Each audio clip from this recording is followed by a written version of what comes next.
Their thick tentacle arms are engorged with the collected urine that makes up much of tide pools. Whale urine, fish urine, otter urine, crab urine, all sucked up by the moon and deposited in these natural outhouses. Clownfish share a symbiotic relationship with sea anemones. The clownfish cleans the sea anemone.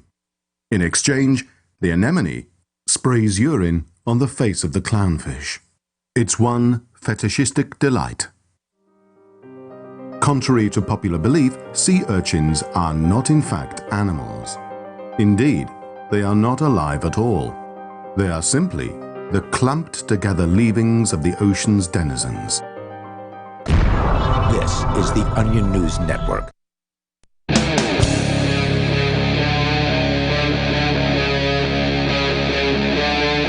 Free Talk Live. It's Free Talk Live, and you can join us here if you want. Live Saturday show. With you in the studio tonight, you've got Ian. And the Lord Reverend Dr. Captain Kickass is here. The number, if you want to join us, is 603-283-6160. That's 603-283-6160. Of course, the point of the show here is it's open phones every single night. We do it live 7 nights a week, 7 to 10 at night Eastern Time. You can do it live with us, too. Indeed. That's why we open up the phones, and you can join us there. You can join us online anytime you want over at freetalklive.com. Grab archives and get interactive with other Free Talk Live listeners and some of the hosts on our social media and our chat rooms and all that stuff. It's all over there at freetalklive.com. There's a lot, of course, to talk about tonight, but I saw these headlines that you brought one of these headlines in, Captain, about the Holocaust Museum. And just tell me, what are they doing at the Holocaust Museum? I have to lead with I hate Illinois Nazis. For those of you who are Blues Brothers fans, you'll get that one straight away. But there is a Holocaust Museum in Chicago, and apparently the Holocaust Museum is requiring not only staff and folks who work there, but people who want to visit the museum to show proof of vaccination and mask all the way down to 2 years of age. Wow. Wow. The Holocaust Museum.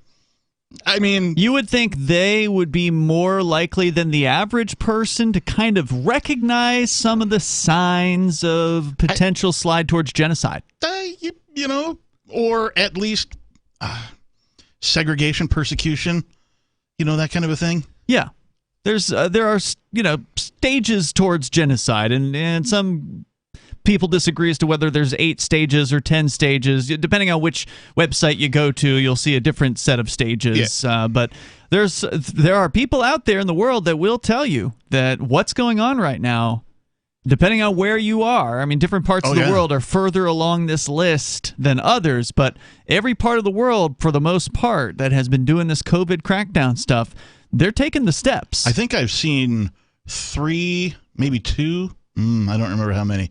It's at least 2 different, we'll say, survivors. Of the actual Holocaust, you mean? You know, who have said and come out and said, y'all better take a look at what's going on because this is, sort of what went on back then. The world has seen this before, and it's seen it before the Holocaust, right? Like, this kind of stuff's been going on for a long time. Yeah, well, we learned from the past that people seldom learn from the past. Yeah, apparently. That's true. Oh, no, see, it's different this time. And I imagine that's what the Holocaust Museum is saying, right? Like, I'm sure people have brought this up to them and said, no, what are you doing? What are you doing? And they said, well, this is about keeping people safe. See, it's different. I mean, we're not killing people yet. What are they going to do next? Like, no Jews allowed in the Holocaust Museum, right? Well, no, of course they're not going to go that far. Unless they show that Jews are more likely to carry the virus or something. I don't even have an article about this. This is straight from the website itself. Okay. The ilholocaustmuseum.org.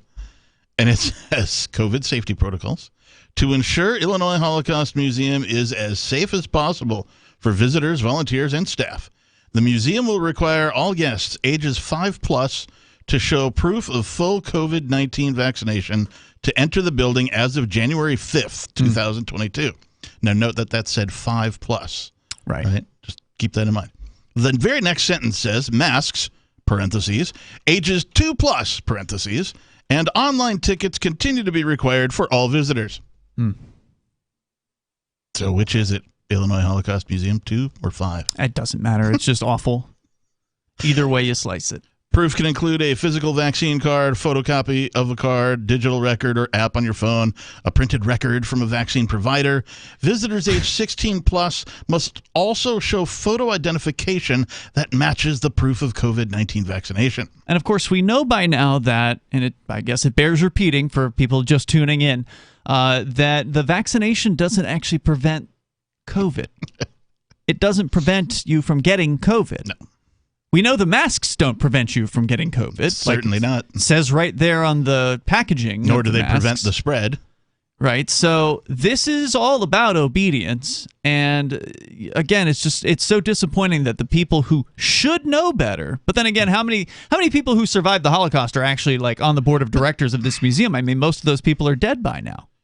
So this is the next generation. It's like you would think that the people working there who are walking around all day surrounded by all of the things, would have some sort of like, hey, wait a minute, an epiphany, a light bulb might go off in their head. Yeah, no. What are we doing? Oh, see, it can never happen here. The Nazis it's already happening. No, the Nazis couldn't have it. This isn't about hate. This is about taking care of people. Oh, it's about, you said it earlier, it's about obedience. Mm-hmm. Yeah. Vaccine exceptions apply for students 18 or under that are attending a school field trip. Teachers and school chaperones are not exempt from the vaccine requirement. How does that make any sense? Right? None of this makes sense. It's all completely arbitrary. And I'm laughing because I can't believe that I'm reading this. Well, that's the only way you can process absurdity. I mean, once absurdity is so blatant, you have to laugh at it. Otherwise, you will be depressed and you'll want to kill yourself. I had to double check and make sure that this wasn't like, a parody website or some sort of a Babylon Bee or one of those kind of things. To be fair, the Babylon Bee has taken the throne from the Onion at this point. Oh, I think so. Yeah. I mean, I think that line was crossed probably within the last couple of years. The Onion has gotten. It's just gotten too one-sided. Yeah. Like the Onion used to hit all sides. They back in the day, the Onion's been around for decades, but it started in Wisconsin, didn't it? I don't know. I feel like it started in Madison or something like that. It may have. But it was a college town, some college town. And anyway, it used to just hit all sides with just the most biting satire. And now it's just got kind of this lefty feel, and it's gotten lame. Like I still subscribe to their weekly emails, just kind of little summaries with the headlines, and I used to get like at least a couple good laughs out of just reading the headlines. I don't get them anymore. Yeah, I haven't subscribed to them in quite some time either. I don't know if maybe I changed, when I changed the email providers, they fell off, or maybe You're not missing anything. Maybe I just unsubscribed because they weren't funny. Yeah, I've actually considered unsubscribing. It's just one of those, like, normally I don't care, right? Like, I'll unsubscribe to anything coming into my email, but this is the one thing. I've got such a history with the Onion. It's like, I don't really, like, what if they start getting good again? Well, and they were early so on, bad. too. You know what I mean? I remember early internet days, the Onion came into my view anyway. And, from there, they just sort of progressed forward. And they're like, I don't know, man, maybe the last 5 or 10 years or so. It was when they got bought by, I don't know if it was Univision or there's this, I think it's Univision, the company that owns, I think they own Gawker, they own Jalopnik, right, they and own like IO9. a bunch of these things, like the video game site that I'm forgetting right now. But if you go look at the bottom of the Onion, they show their other sites. Yeah. And they're all these kind of leftist-tinged blog sites or news sites. Yeah, I used to read IO9 for the science fiction, television, and movies stuff, and oh my gosh, it is so just lefty propaganda now. Yeah, they talk about the shows, but within even the writing of their articles about the shows or the movies, it is just like super lefty. Plus, how do you do satire now when the real world has become so ridiculous? And that's what you're saying. That's why we ended up talking about the Onion here, is you had to double check yourself to see if this was actually a real story about the Holocaust Museum requiring various different vaccine and mask mandates and such in order to get in. And I think that's why the Babylon Bee people came up with the Not the Bee site. They've got a whole website or newsletter or something where they they publish real stories that could be in their satire publication, but they're actually real. Like, how do you keep going with satire when the real world is so ridiculous? Yeah, stranger than fiction, right? Accommodations for mask and vaccine policies must be requested in advance and are subject to museum discretion. Fully vaccinated is defined as 2 weeks after a second dose in a 2-dose series with an approved COVID-19 vaccine such as Pfizer or Moderna, or 2 weeks after a single-dose series with an approved COVID vaccine such as Johnson & Johnson. There's a little bit more here. I'll pass on that. The number is 603-283-6160. There's plenty of information online about the Holocaust. You know, if you want to learn about it, go dig around. You'll find out whatever you need to know. You don't need to go and obey these people's rules to go look at, whatever they got. More coming up. Are you tired of your taxes funding endless occupations around the world? Antiwar.com is run by people who understand that wars abroad become wars at home, wars on our freedoms. Antiwar.com is dedicated to bringing you the latest in news, views, interviews, and reviews from the top movers and shakers in the anti-occupation movement. Antiwar.com has it all, from thorough foreign policy analysis to interviews with whistleblowers who used to run the military-industrial complex. Anti-war, pro-free market. That's antiwar.com. Brute force, intransigent defiance, adamantine will. These are the hallmarks of the AI tank. These gigantic machines have the firepower of an army, but they also have their own sense of honor and duty. When the world breakers arrive, battle will be joined, planets will shake, and war and peace will never be the same again. World Breakers. Stories from David Weber, Larry Correia, and more. Available August 3rd from BaneBooks.com. I'm a little obsessed with My Magic Mud. Several years ago, I met Jessica Armand, the founder and CEO of My Magic Mud, and I didn't even know my teeth were coffee stained. A week's worth of use convinced me, and now I use it every 3 or 4 days. It's clinically proven to whiten teeth, and I think it cleans better, too. My Magic Mud's available at most local health food stores, Sprouts, Natural Grocers, CVS, Walmart's Natural Beauty Aisle, but I can get it for you for 20% off with coupon code FTL20 at mymagicmud.com. FTL20 mymagicmud.com. Are you tired of governments murdering people around the world? Stop using their money. There is an alternative. Bitcoin is a stateless, free market, non-political currency. Bitcoin cannot be inflated or controlled by any government. By using their money, you are helping the state. Stop doing it. You have an incredible alternative available now. Learn it, use it, spread it. Get started with Bitcoin at bitcoin.com. That's bitcoin.com. The easiest thing in the world for a reader to do is to stop reading, according to the late, great Barney Kilgore, who became managing editor of the Wall Street Journal in 1941 and grew the paper's circulation from 33,000 to 1 million by the 60s. And he'd be pleased to know that his paper is one of the few that people now pay to read online. Someone else pre-internet who realized that attention is fragile? Motown Records founder Berry Gordy. In the early 60s, when his label dominated the charts, he'd bring a dozen real people into the Hitsville, USA studios and audition songs. And he'd ask, if you were down to your last dollar, would you spend it on this record or would you buy a sandwich?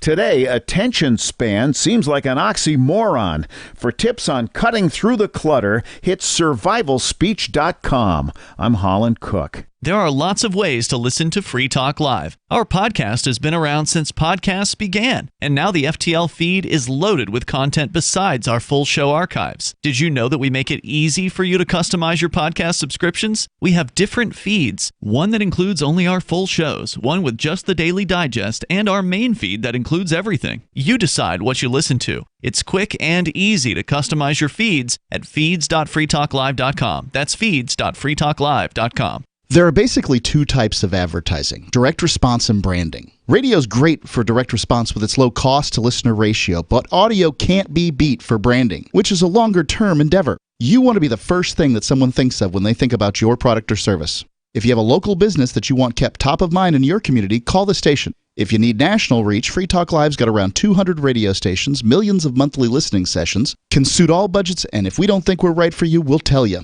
Email me, mark@freetalklive.com. Got Telegram? You can follow our channel there and discuss show prep with other listeners at telegram.freetalklive.com.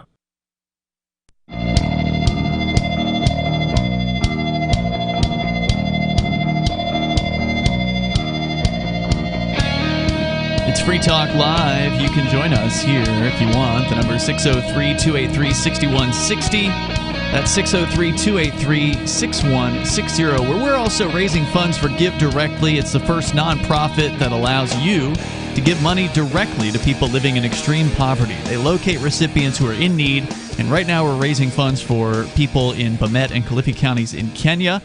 And they use mobile money to send them cash with no strings attached. And in the last decade, they've delivered over $400 million to over 1 million people who really need some help. And research shows that giving cash to people living in poverty can help drive a range of important positive changes in their lives, like employment, nutrition, health, and education. Plus, cash allows individuals to invest in what they need instead of relying on aid organizations and donors thousands of miles away to choose for them. So if that's what you agree with, then we are going to back you on it. Free Talk Live is matching donations up to $30,000 in total. So if you want to help out, head over to give.freetalklive.com. That's give.freetalklive.com. And you can totally rest assured that there's no bureaucracy taking a hefty chunk off the top. That's right. That's the point of this thing. They're actually very efficient. Over at, I believe, 90% goes towards the beneficiaries there. So we're going to get into a story here in a little bit about a government boondoggle, which has put the city of St. Louis gang into a bit of a pickle. Paradox. We're going to get into that coming up here. But, since we brought it up, we were talking about the Illinois Holocaust Museum now requiring vaccination passports or cards or whatever. And it's as ironic as people showing their vaccine cards and being masked to go see the new Matrix movie. That's so sad. But there are people, I'm sure, doing that somewhere. Oh, yes, there are. Luckily, that's not a requirement here in Keene, New Hampshire, where I went to see it in the theater a couple of weeks ago. Yeah. I enjoyed it. The Matrix is real, and the Matrix has you, right? So, but I wanted to get into, since we brought it up, the genocide thing. We said, hey, the people at the Holocaust Museum ought to be able to recognize the signs of the stages of genocide being put into play. Yeah. And now, instead of recognizing it and calling it out, they're becoming a part of it. And they're not doing it because, I presume, well, do we know where? Is it Chicago or somewhere else where this museum is located? I think Chicago did just mandate vaccine passports, but I suspect they did this on their own volition. But that is an interesting maybe detail to this story, because I believe the mayor of Chicago did announce vaccines would be required for indoor activities. I don't know when that goes into effect, but that might be one little twist. But regardless, you would still think that even if the government was mandating it, that the Holocaust Museum would still refuse. Shouldn't they refuse to go along, put their feet in the mud, so to speak, and say, no, we've seen this before, we're not going to enable this? It's apparently in Skokie, Illinois. So it's outside of Chicago. Yeah. So then, no, there is no government mandate in that case. Right. All right, so the 8 stages of genocide, and some websites say it's 10 stages. This is actually coming from right here in our very own Keene, New Hampshire, where they have an academic Holocaust, I think, division or museum or something like that here on the college campus. There's like a whole section of the campus devoted to this. Keg stand? Yeah, that's right, Keene State College. Huh. So I'm not going to go through the whole description here, but just generally the 8 different stages. Number 1 is classification. So you have to distinguish people, they say here, into us and them. You are anti-vax. Yes. You are anti-vax, and therefore you are evil. You are responsible for spreading the virus, and you are responsible for me getting the COVID even though I'm vaccinated, etc., and so on. Anti-vax is the term that they're using even to now describe people who are against forced vaccinations, but even may have chosen to get the vaccination. Yeah. I know people who have elected to get the vaccine and who oppose it being mandated or forced on people in any way, shape, or form. And those people are being called anti-vaxxers. I even know somebody who's in the medical profession, a nurse at a hospital, who's like, you know what? I got it, but you shouldn't have to. No, nobody should be forced to get this thing. And that ties right into number 2, which is symbolization, where we give names or other symbols to classifications like Jews or gypsies or anti-vaxxers in this particular case. Number 3, dehumanization. And this is a step that we're pretty deep into already at this point. Especially over the last year, we've seen a ramping up online of people really just talking about how they hate people who are unvaccinated. I wish they would die. Yeah, that kind of stuff. That started early on. And since then, there have been posts like, I'm sick and tired of being nice to these people. They just need to get rounded up and blah, blah, blah. Just all kinds of just crazy talk out there about how this group of people, the unvaccinated or the quote-unquote anti-vaxxers, need to be punished for their refusal to just go along to get along, to just obey. Before COVID-19, the terminology entered our vocabulary as a globe, I guess. The term anti-vaxxer meant something different. Like, the definition has changed over the last couple of years. Sure. An anti-vaxxer would have been someone who is against all vaccines. Right. Whereas now anybody who's, even if you're just against the COVID or the forcing of the COVID vaccine, you're being labeled an anti-vaxxer. You're being lumped in with people who fit the old definition. Even if you might have, you might support the measles vaccine or, whatever other ones. Right. Measles, mumps, rubella, stuff. That kind of crap. There's something to be said about how many of those kids are getting and that kind of a thing. But make your own decisions on that, of course, just as you should be able to do with COVID-19.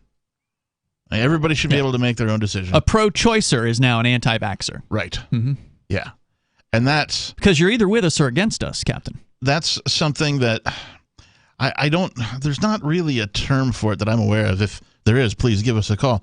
But it's when government sort of co-opts a thing and creates new language around it. Governments are all about that. I know. I really hate that. Yeah. And there should be a term for that when governments do this, because that is what has happened. Now, legalify. They take words and they redefine them. Stateify, tyrantify. I don't know. Number 4, organization. Genocide is always organized, usually by the state. Special army units are armed and trained. Now, we're not seeing people going out and being hunted down and killed at this stage in the game, but we are in places like Australia seeing people being rounded up by the military, by the Australian Defence Force, and taken physically to a place against their will. Yep. So that's happening. Oh, and there's also been vaccination sites manned by nothing but military personnel. They just put the tennis star Djokovic, or whatever his name is, in a facility, a detention facility for this weekend, and presumably longer. Outside of Australia, like in the U.S., they've had vaccine sites where if you wanted to go and get a vaccine, you could go, and it was administered by military personnel. Like in fatigues with guns, that kind of a thing. It should also be mentioned that travel restrictions are in place, right? In Canada, you can't leave, basically, if you can't get a train ride or an airplane ride. If you are unvaccinated in the United States, you have to put a mask on. And in other places of the world, in some cases, you can't even come in. Yeah. And then they force you into a quarantine camp. The number 603-283-6160. We'll skim through the rest of these here because, we're not through all of the stages at this point, but the stages are pretty crystal clear, and they are being repeated. History is repeating itself. You either pay attention or else. 603-283-6160. And now, time for something totally different. Intercoin is a project that's working to make crypto mainstream. We use the power of smart contracts to help any community in the world launch their own cryptocurrency. Ever wanted to release your own coin or build your own app to grow your business? Intercoin's team builds apps that have reached 9 million people around the world. And now it's time to help make a real social impact in your local community. Go to intercoin.org and join the movement. That's intercoin.org. When we first started Intercoin about 3 years ago, we had a big vision to help every community in the world have access to the same tools that large states and federations do, to hold local elections on the blockchain, to have their own local currency shop local, hire local, and help fight the forces of globalization that have decimated some of these communities. Go to intercoin.org and join the movement. From Feature Story News in Washington, I'm Simon Marks with the Week in Review. And the week ended in the U.S. state of Georgia with the jailing for life of the 3 white men convicted of murdering black jogger Ahmaud Arbery. 2 of them, Travis McMichael and his father Gregory, were sentenced to life without any possibility of parole. A third man who filmed the killing, Roddy Bryant, secured a life sentence with the possibility of parole. Judge Timothy Walmsley. It is a chilling, truly disturbing scene. And he was killed because individuals here in this courtroom took the law into their own hands. And the men also face a separate federal hate crimes trial next month. The week also ended with sadness around the world following the death of actor and humanitarian activist Sidney Poitier. He was 94, and all over the world this weekend, people will once again be enjoying his classic films, including Guess Who's Coming to Dinner, Heat of the Night, To Sir with Love, and They Call Me Mr. Tibbs. He was the first black actor ever to win an Oscar as early as 1963. Film critic Jason Solomons. He was the only person that was working in the 50s and 60s on screen. When Hollywood needed a black actor, they went to Sidney Poitier for almost everything. And that became a bit of a burden for him. America marked the first anniversary of the January 6th insurrection by former President Donald Trump's supporters last year. President Biden used the occasion to tell Americans that the dangers to the country's democracy remain. Are we going to be a nation that accepts political violence as a norm? Are we going to be a nation that lives not by the light of the truth, but in the shadow of lies? There were deadly clashes between security forces and protesters in Kazakhstan this week, as public frustration with rising fuel prices sparked demonstrations in the oil-rich country. The country's president fired his cabinet, gave shoot-on-sight orders to the security forces, and invited Russian military forces to enter Kazakhstan.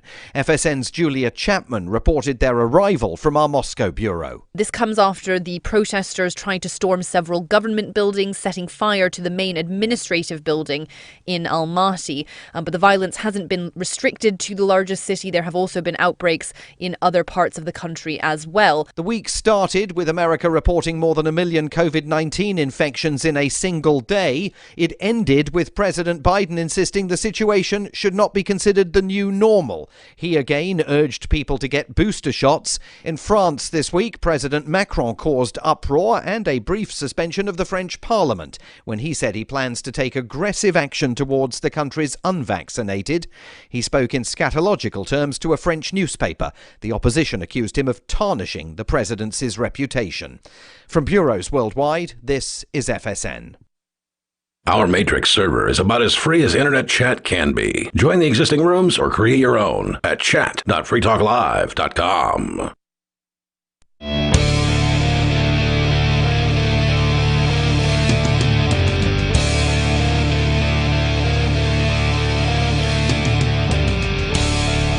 It's Free Talk Live, and you can bring up whatever you want here. The live Saturday edition of the show for you. The number is 603-283-6160. That's 603-283-6160. Do you want to say thank you to Dan Hargis, who is a silver level member of our AMPS program? You can join AMPS over at amps.freetalklive.com. That takes you right over to our Patreon, and thank you to the now over 70 people who have signed up for AMPS, so definitely appreciate the support.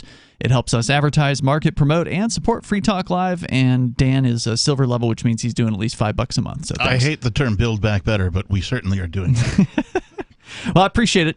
And you get some cool perks, too, so check it out over at amps.freetalklive.com. We got some calls. We're going to get into them here. Plus, we got the other 4 steps. Yeah, 4 more steps on the plan of genocide. The stages. The stages of genocide here, which we're definitely through numbers 1, 2, and 3 at this point. Number 4, arguably, is, and more so or less so in different countries of the world, because they don't quite have involuntary quarantine camps here in the United States just yet, but they do have them in China and Australia. Countries are jockeying for position. Other countries like Austria, of course, requiring the vaccine is now a mandate that everybody has to get vaccinated by sometime, I think, in February. So there's a range of different levels of enforcement of this stuff. But we go to your calls and thoughts. He is Talk, calling us from Texas. Talk, you're on Free Talk Live. Hey guys. Yeah, I don't like you much, but I love you. Okay, that's weird. The feeling is mutual. Whatever floats your boat. Talk. You know what that means? You know what that means? It's like I want you guys to agree with me. You know. Oh, okay. Well, what do you say that we're not going to agree with? Because that's what I want to hear. Yeah, no. The point I was making is yeah, I love you guys. I love, I want to love people. I want to love mankind. We're in some dire straits here. No doubt. It is hard to, shed love on mankind in, the times that we live in. Yes, sir. I was an ICU nurse at the last of my career. I tried to get it all in, experience the whole thing. I did, retirement center.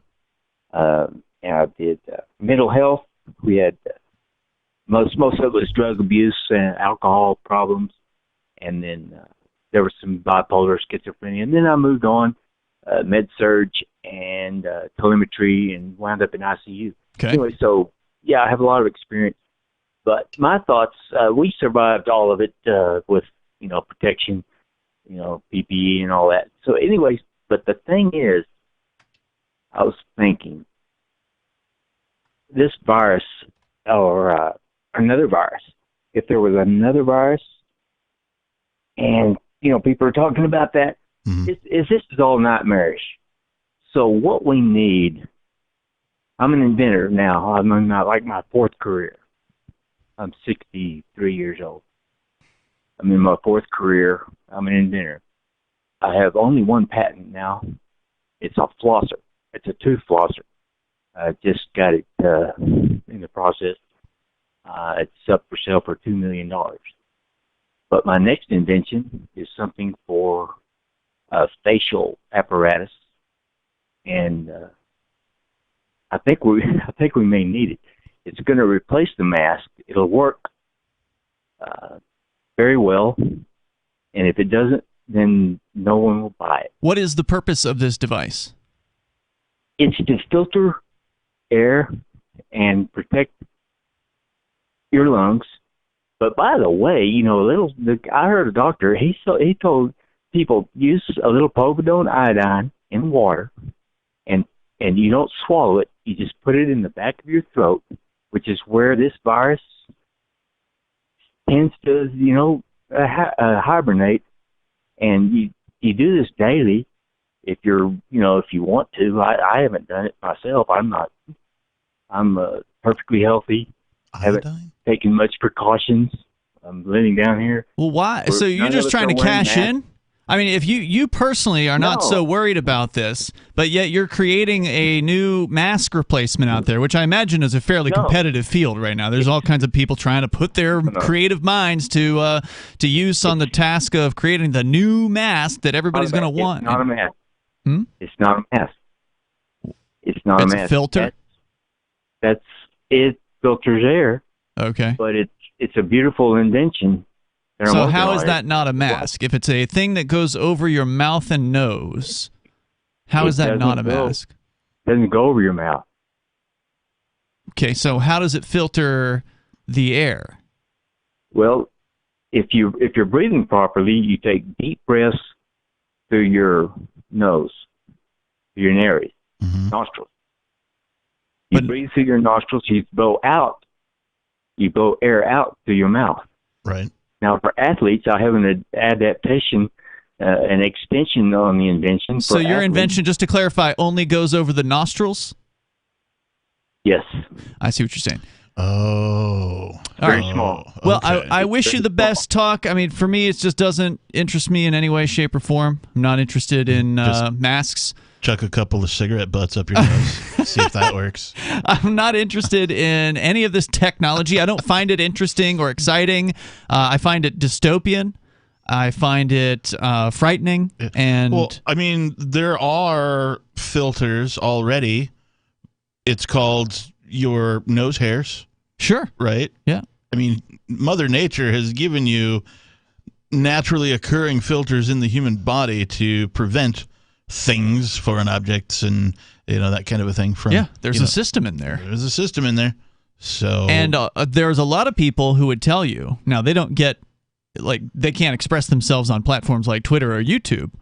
For instance, Robert Malone was the recent doctor who got banned off of Twitter, and then the interview of his with Joe Rogan was banned off of YouTube. Of course, it's available on Odyssey, by the way. You can get to Odyssey. And who is he? Let's remind our listeners who Robert Malone is. He's a high-ranking doctor who's worked for the government. Well, he's creator of the mRNA, right? That's the important part, is he created the mRNA. Yes. And has been banned. And people don't want to hear what he has to say, because he will tell you... That's like not talking to the Wright brothers about flight. Yeah, he'll tell you. One of the things he'll tell you, and that he did say, I watched a portion of the Rogan interview. It's 3 hours long, but I watched some of it. He points out that there are over 100 studies that make it pretty crystal clear that natural immunity, that is to say someone who has gotten COVID and beaten COVID, which is, of course, almost everyone who gets it, that they have a stronger immunity against COVID than any of the multi-vaccinated people. Surprise. Yeah. Oh, gee. Yeah. Whoa, what a surprise. You mean you get something and you get over it and you get natural immunity, that you're better off than taking what has been called a platform?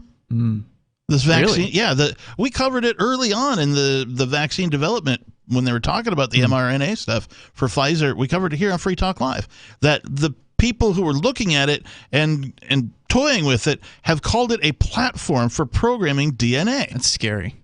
And it's like a little computer, and they just program it to, have these spike proteins, and then they inject it into you, and that's supposed to help you somehow. It's a load. I don't believe it. Yeah. And all the evidence suggests that, in fact, he said further that the people who have the natural immunity, if they take the vaccine, they're actually more likely to encounter the negative side effects of getting a heart attack at age 25 or myocarditis or, you name it. And there's more and more stories about these sports athletes that are just dying and having heart attacks on the field and crazy numbers. It was some sort of a athlete, a runner or something who was having the myocarditis or some version of that. And she's like, I don't know that I'll ever be able to compete again. It's so terrible. Somebody with an aspiring career, looks like Done. and just like, nope. The number, if you want to join us here, at 603-283-6160. We're going to continue with your calls and thoughts. But, if it's your body, if you want to put a mask on or 3 masks on or shove things up your nose or whatever, you do you.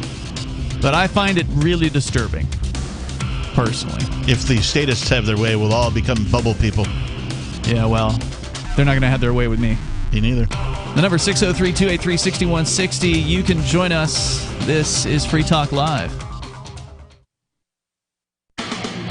Free Talk Live. You got to give those guys credit, though. Jesse Jackson, Al Sharpton, they've established this for themselves. And who are the Hispanic leaders? Who are the Chinese leaders? It's a brilliant marketing plan on their part to get them radio interviews and all kinds of appearances and sell books for them. But otherwise, that's really all it is for them. Right, and then when you call them out, exactly what you said. If you are a black person, you are supposed to get upset when they tell you to get upset. Me and a lot of other people who are black, we've grown up. I'm 55 going on 56. I don't see color. I see people. I see behavior.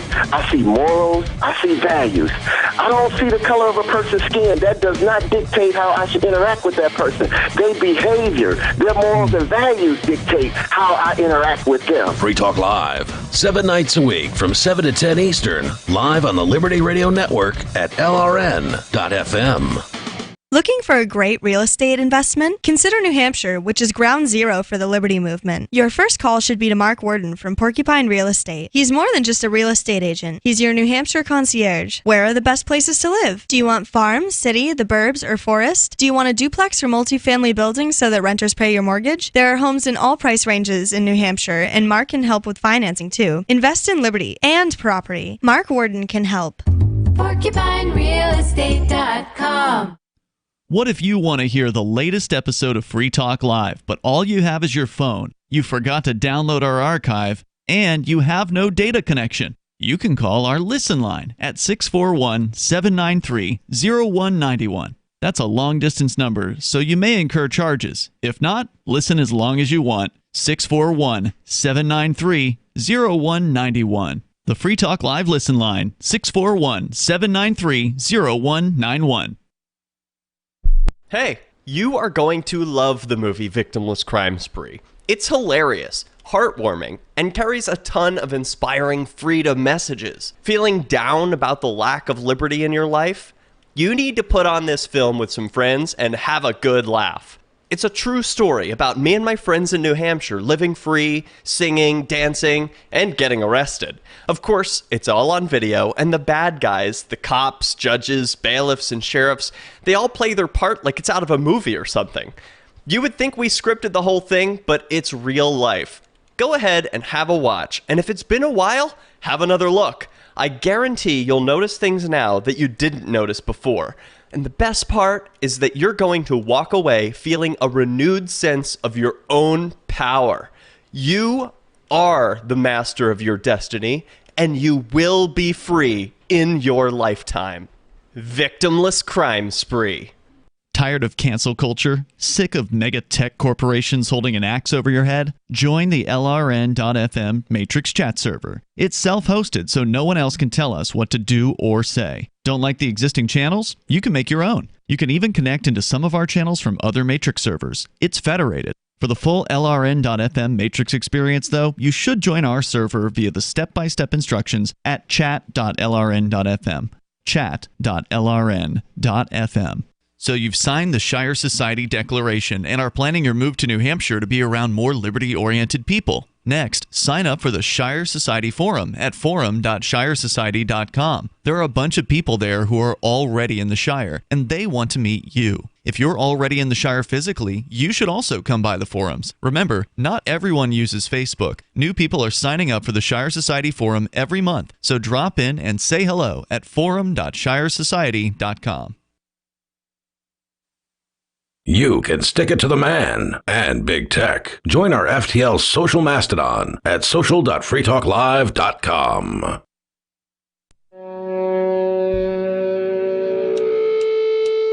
Yep,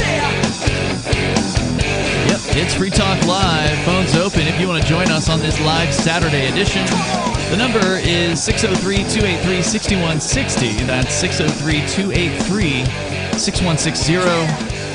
You can, of course, bring up whatever you want. We've got the stages of genocide. And yes, I realize we have talked about this sometime in the last couple of years. I think it was probably last year. At some point, we did bring these up. But I don't remember which night it was on, and so it's always good to get and there's a couple different versions of it, too. Some are like 5, some are 8, some are 12. Yeah, we got the 8 stages here from Dr. Gregory H. Stanton, the president of Genocide Watch over at Keene State College, which has a whole section of their college devoted to the Holocaust. And just kind of going over the, all these different stages and comparing them to today and what's happening, because it's very clear that this is happening again. But we can go back to your phone calls and thoughts. First up, we go to someone who says they have lost their name, calling from somewhere. Yeah, I don't want to get too technical, but me and my wife were having sex, and then we woke up, and we don't know our names. We can't see. We're like totally lost. The only thing. How do you know she's your wife? Well, I don't know. I think it was through the CB, and I think the battery's running low because I just lost contact with her. The CB radio? So I'm here alone now. Yeah. What's her handle? I just remember. Tiger. Tiger. Have you tried doing a radio check, asking for breaker 19? Yeah, but I think the batteries ran out in the radio. Okay, so you had sex with someone who you believed to be your wife. She left. Yeah, that's my memory. Yeah, and you knew that she was available on the CB radio, or you never met her in the first place and you just imagined it. I'm not real clear. I had these memories, but now all things are slowly being lost. Oh man, that sounds really frustrating. You at 1690 in Port St. Lucie. And I'm just looking for your help because, electromagnetic spectrum. All right, let's get to some facts. When did this happen? That's the problem. I lost track of time, space time. So this could have been this evening. Dark. This could have been 5 years ago. Yeah, it could have been, but it's dark now. I'm in the dark. It sounds like it, and I wish there was something I could do to help you, man. So how did you find our show? 1690 kilohertz. You said Pensacola? You said you're in Florida? Yeah, in Florida along 95, and Port St. Lucie is my GPS coordinates. The last I can remember, but I'm slowly losing power. Are you in a vehicle right now? Could be. Could be. Hazy. It's kind of hazy. Well, you said you were in the dark. Can you feel around for like a wall, see if you can find a light switch? I see a radio dial. I can turn the volume up.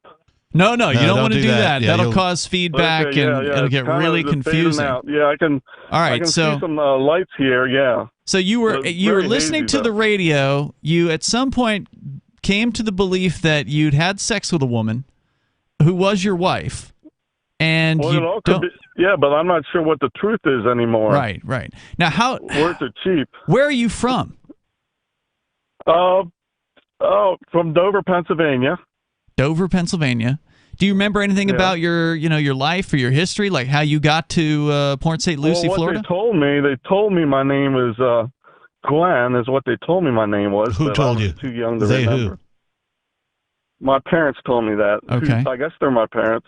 Where did you start losing your memory? When I got about 60, I guess. And how old do you think you are now? 60. How do you know for sure? I don't. Okay. I guess I count the cycles. I have to ask because you said it's hazy where you're at right now. Like you could kind of see some lights. It's about 77 degrees. It's a little breezy and dark, but I'm seeing some light there from a light pole. Are you outside or are you inside? I'm outside. I don't mean to lose anybody if they're interested. Yeah. Are you homeless or do you have somewhere to go tonight? Oh, I have somewhere to go. Resident Hotel. I'm going to move down here. Wonderful place. Screw PA. Screw Tom Wolfe. I think you found the right place, and we'll look forward to hearing from you again. Feel free to give us a call if you ever figure out whatever you're trying to figure out. Thanks for the call tonight. I'm not sure if he was cranking. A Florida man. I am not sure. When I first answered the phone call, I thought, oh, it's a crank call. And as I started talking to him, I thought, we don't normally get good crank callers. That's true. He's either a really good crank caller. I think that is the case. Or he's actually kind of crazy. I say that he's a good crank caller because of the couple of laughs that he let out, like as we were asking him stuff, because it was stuff he hadn't even thought about himself. Right. So I think I am leaning more towards the good crank caller. It's just such a strange occurrence. If it was crank, it was pretty good. It's a strange occurrence to actually get a talented crank caller. Like, I'm trying to remember. I think the last one we got was probably Cobra Commander or Megatron, the guy that was running for... Yes. When he was running for president. And that was like a decade ago. I think that was 2012 when Cobra Commander called. Oh, really? Yeah. And the dude had the app. He had the voice down. Yeah, if he called in today, he could talk about the virus. It was excellent. So I remember that one. And I feel like somebody called in as Megatron at one point. But... wow. But the best crank callers we had were back in the Florida days. I think you guys ran part of the Cobra Commander as one of the commercials. Promo? Yeah, promo for Maybe Free Talk so. Live. It was a really good call. So if that was fake, fantastic. I hope he can call back again at some point. But man, that was great. All right, so the number here is 603-283-6160. This guy's for real. It's Robert in South Carolina. Although I wish it was fake. Hello.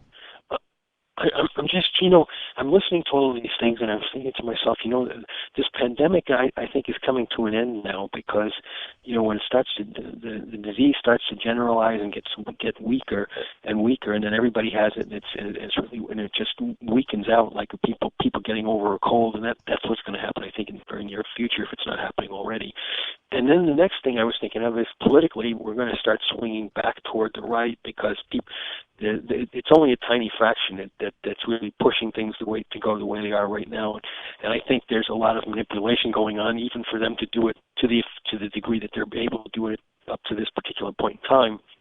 But in the future, so let's say 2022, after the 2022 election, I think things are going to change. But I don't think things are going to change. Well, things are going to change, but are they going to change for the better? I don't think they're going to change in that the government isn't going to get any smaller. The government's going to keep on its path of getting bigger, more oppressive, and more intrusive, and more expensive. And it doesn't matter to me whether it's the Republicans running it or the Democrats running it. We've seen plenty of evidence that it doesn't matter one whit. Well, they're going to have to get a lot better at lying and cheating then, because the people of the United States are not going to take this too much longer. They're going to vote. I don't believe that either. The people of the United States have proven they'll take it hard and long. Now, don't get me wrong. There is this sort of undercurrent that I bump into from time to time listening to people when I go into public places. Like, there is a general feeling about, this sucks, and like, what do we do about it, and that kind of thing. There's a general But the country was founded on like a 15% tax, or 3%? 3%, yeah, sorry. The T-tax? 3% T-tax. T-tax is what I was getting at, right? And like, they basically said, screw you, King George, for that. Now, roughly half of the average American's income is taken by the state in one form or another. If you add up all the different ways that you get taxed, and I'm talking about your income tax, I'm talking about your property tax, your sales tax, I'm talking about inflation, I'm talking about licensing fees. When you add all that crap together, the average Americans, lose about half of their earning power, right, to the state. If Americans were going to do anything about it, they'd have done it already, as far as like, any kind of we're not going to take any more, rise up and like overthrow the government type of thing. It would have happened already. So since that hasn't happened, and I don't think it's going to happen, the best thing that anybody can do is, if you have a freedom mind, is to find other freedom-minded individuals and get together with them and, try and make a better place. Other people in the rest of the world seem to have no problem rising up. I mean, look at Kazakhstan, where just in the last several days, since last weekend, they've had massive protests, and it was all over. I mean, I'm not going to say it was all over this, but the straw that broke the camel's back there was the doubling of the gas prices. Yep. Boom! People are in the streets. They've set the Congress building on fire, like they're actually killing, and I don't believe in violence. I don't think that's the solution. Right. But you push people far enough in some parts of the world, and they will snap. Yep. But the American populace is so well fed. Yep. They're so well taken care of. It's the land of the comfortable. Yeah. Oh, yeah. And the the bread in the circuses being television and the metaverse, and you name these little distractions that we've got going on out there. They are working very well to keep the people very obedient and docile. The number here is 603-283-6160. Phones are open if you want to join us. Of course, you can bring up whatever is on your mind. We got a few more stages of the 8 stages of genocide we'll touch on, plus a trolley problem in St. Louis that you're going to share with us coming up here on Free Talk Live. Hour 2 is next. You can take control. If you want to know the latest about Free Talk Live before we go on the air, all you need to decide is how you want it delivered. It's your choice. Visit news.freetalklive.com to receive our usually weekly news updates by email. Plus, we have a Twitter account at twitter.freetalklive.com, and you can follow us on the decentralized Mastodon platform at toot.freetalklive.com. So please follow us at toot.freetalklive.com and sign up for our emails at news.freetalklive.com. Do you feel like your nation, state, or community no longer holds your values? Have you dreamt of a place where people agree that liberty is important and are free to pursue their projects so long as they respect the property of others? There are many people just like you that are discovering freeprivatecities.com. Their social media links are at the upper right of the page at freeprivatecities.com. All skill levels will be needed when the first of the Free Private Cities opens. It's sooner than you think. Stop arguing and build. freeprivatecities.com. The new 4th edition of Healing Our World, The Compassion of Libertarianism, will take your understanding of liberty to a deeper level and has over 1,300 updated references, new cartoons, and a foreword by Dr. Ron Paul. With discounts for multiple book purchases, the 4th edition of Healing Our World is a great gift for the liberals, pragmatists, environmentalists, and Christians in your life who think libertarianism is cold-hearted. Get yours today at healing.freetalklive.com and use promo code FTL for a $5 discount. There are lots of ways to listen to Free Talk Live. Our podcast has been around since podcasts began, and now the FTL feed is loaded with content besides our full show archives. Did you know that we make it easy for you to customize your podcast subscriptions? We have different feeds, one that includes only our full shows, one with just the Daily Digest, and our main feed that includes everything. You decide what you listen to. It's quick and easy to customize your feeds at feeds.freetalklive.com. That's feeds.freetalklive.com. You're listening to the live edition of Free Talk Live. Hour number 2 is next, after the news, here on the Liberty Radio Network at LRN.FM. From Feature Story News in Washington, I'm Simon Marks with the Week in Review. And the week ended in the U.S. state of Georgia with the jailing for life of the 3 white men convicted of murdering black jogger Ahmaud Arbery. 2 of them, Travis McMichael and his father Gregory, were sentenced to life without any possibility of parole. A third man who filmed the killing, Roddy Bryant, secured a life sentence with the possibility of parole. Judge Timothy Walmsley. It is a chilling, truly disturbing scene. And he was killed because individuals here in this courtroom took the law into their own hands. And the men also face a separate federal hate crimes trial next month. The week also ended with sadness around the world following the death of actor and humanitarian activist Sidney Poitier. He was 94, and all over the world this weekend, people will once again be enjoying his classic films, including Guess Who's Coming to Dinner, Heat of the Night, To Sir with Love, and They Call Me Mr. Tibbs. He was the first black actor ever to win an Oscar as early as 1963. Film critic Jason Solomons. He was the only person that was working in the 50s and 60s on screen. When Hollywood needed a black actor, they went to Sidney Poitier for almost everything. And that became a bit of a burden for him. America marked the first anniversary of the January 6th insurrection by former President Donald Trump's supporters last year. President Biden used the occasion to tell Americans that the dangers to the country's democracy remain. Are we going to be a nation that accepts political violence as a norm? Are we going to be a nation that lives not by the light of the truth, but in the shadow of lies? There were deadly clashes between security forces and protesters in Kazakhstan this week, as public frustration with rising fuel prices sparked demonstrations in the oil-rich country. The country's president fired his cabinet, gave shoot-on-sight orders to the security forces, and invited Russian military forces to enter Kazakhstan. FSN's Julia Chapman reported their arrival from our Moscow bureau. This comes after the protesters tried to storm several government buildings, setting fire to the main administrative building in Almaty. But the violence hasn't been restricted to the largest city. There have also been outbreaks in other parts of the country as well. The week started with America reporting more than 1 million COVID-19 infections in a single day. It ended with President Biden insisting the situation should not be considered the new normal. He again urged people to get booster shots. In France this week, President Macron caused uproar and a brief suspension of the French Parliament when he said he plans to take aggressive action towards the country's unvaccinated. He spoke in scatological terms to a French newspaper. The opposition accused him of tarnishing the presidency's reputation. From bureaus worldwide, this is FSN. In the coming week, US investors will turn their attention to retail sales and some key inflation data. They'll also be looking to shrug off last week's weaker-than-expected jobs numbers. From FSN's business desk in New York, Will Denzelo has the preview. Friday's jobs report came in far short of Wall Street expectations. The Labour Department announced 199,000 jobs were added in December, versus the 422,000 expected. This week, traders will be hoping for more encouraging economic data. December's retail sales are due out Friday, and investors will be looking for strong spending figures over the holiday period. Also out this week is the Consumer Price Index, a key inflation gauge. William Denzelo, New York. A key to the prison cell where former South African President Nelson Mandela was once held is to be returned to South Africa from the United States. It was due to be sold at auction in New York. From FSN's bureau in New York, Sarah Walton has that story. The key was set to be auctioned off on January the 28th after being put up for sale by Christo Brand, Mandela's former prison guard, who later became his friend. The South African leader spent 27 years imprisoned on Robben Island until his release in the 90s.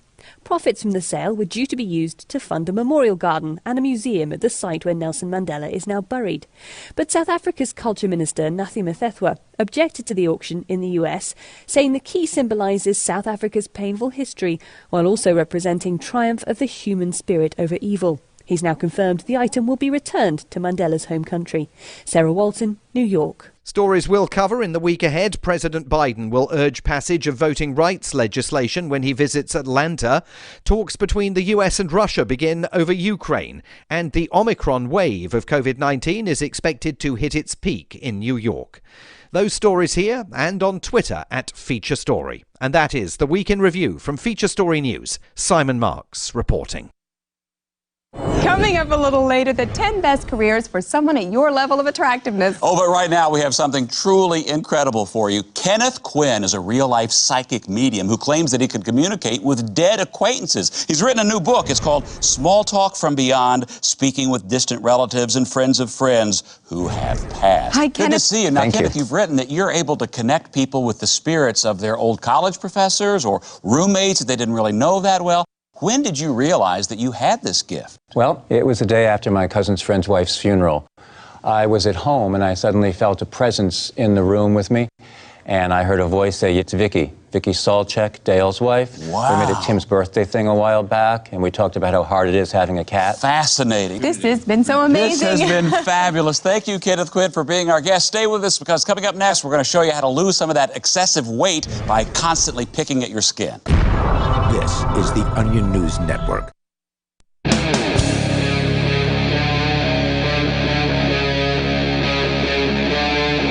Free Talk Live. Free Talk Live, phones open here. If you want to join us, live Saturday show continuing and kicking off the second hour. The number is 603-283-6160. Joining you tonight, it's Ian. And the captain. 603-283-6160. We can also, of course, like I said, take your calls about anything. It's up to you. What we talk about, of course, we always bring things in to discuss. On the way, a trolley problem hit St. Louis in a multi-million-dollar fashion.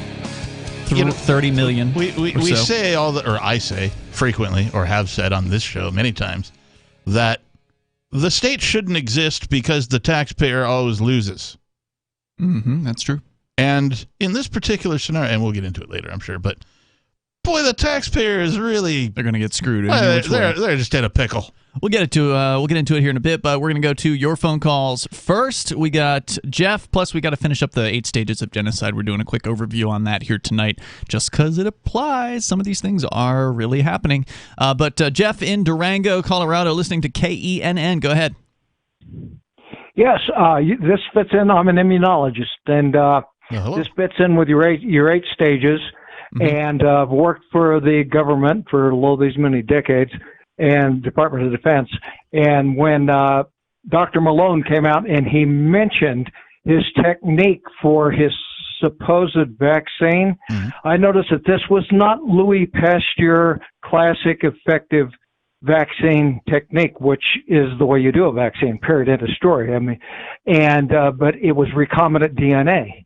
Okay, so they add in the vax a thing called the mRNA supposed vaccine, a RNA transcriptase, and what it did with a little lethal spike protein segment of DNA is if you just give it one time, it gives a brief boost of your immune system. It gooses it to basically fight back the spike protein. However, past that point, you're creating a saturation process of cascading metastasis of the lethal spike protein. Basically, what this infers, this is a bioweapon. It's called synthetic cancer. Okay? Whoa. And it is a crime against humanity. That's why Dr. Malone jumped in real quick to say, don't take it more than once. You know, in this booster surge technique, especially in the face that the current Omicron is actually acting like cowpox did for smallpox, a benign form, spreads quickly and gives you resistance against all the lethal forms. So you're saying Omicron is actually a good thing because it's so weak. Well, I think also what he's saying is that this follows like sort of what viruses do. Mm-hmm. Yeah. Yes, exactly. That's been our gift from God from day one. And they're trying everything on earth, like the British voice of Bo Johnson saying, "Oh, it's the transmissibility." Well, hey, right now, transmissibility for the benign form is what we're looking for because it confirms the global, across the board immunity, herd immunity, and natural immunity. Just like that's what we're looking for. And yet the government gangs on the planet are making, using this as the excuse to crack down even harder than ever before. Exactamundo. What's funny to me about this is the governments are using the, we'll call it the lack of education. Most people have no clue how viruses work, and what a virus does. When it goes through different stages and different forms and that kind of a thing. And even I can't speak very intelligently about it. And I'm glad you've called tonight because you certainly outlined it far better than I can. Mm-hmm. But like they're taking advantage. You've been doing. Oh, thanks. They're taking advantage of their own citizens' lack of education to inspire fear. That's what they do. Exactly. You've hit it. You guys are just, and connecting that to the 8 stages of genocide, you're exactly right. And there is one guy, lives up in the Shire, his name is Mark Stein, and he pointed out that in this whole ugly causality loop, it is tracking back to OPEC, British Petroleum. That following the money, that's spooky. That's really spooky. All of a sudden, our best friends from World War II, who were never our friends since they burned down the White House in 1812, they still want this nation back. They still want the rogue colony back. They own pretty much. Well, as far as I'm concerned, they can have the nation. I am ready to say, let's call it a day. New Hampshire and any other place that wants to go should say goodbye. We're going to peacefully end this relationship and call it quits. It's over. Live free or die, buddy. Thanks, Jeff. Thanks for the call tonight, man. I appreciate hearing from you. Oh. And live free or die. Indeed. I love that. Appreciate it. Yeah, and if you're in New Hampshire, if you've moved here, well, you've already moved here for the right reasons. But if you're from here and, I don't know, maybe it's time for you to think about that slogan, that live free or die bit, because, it gives you something to live up to.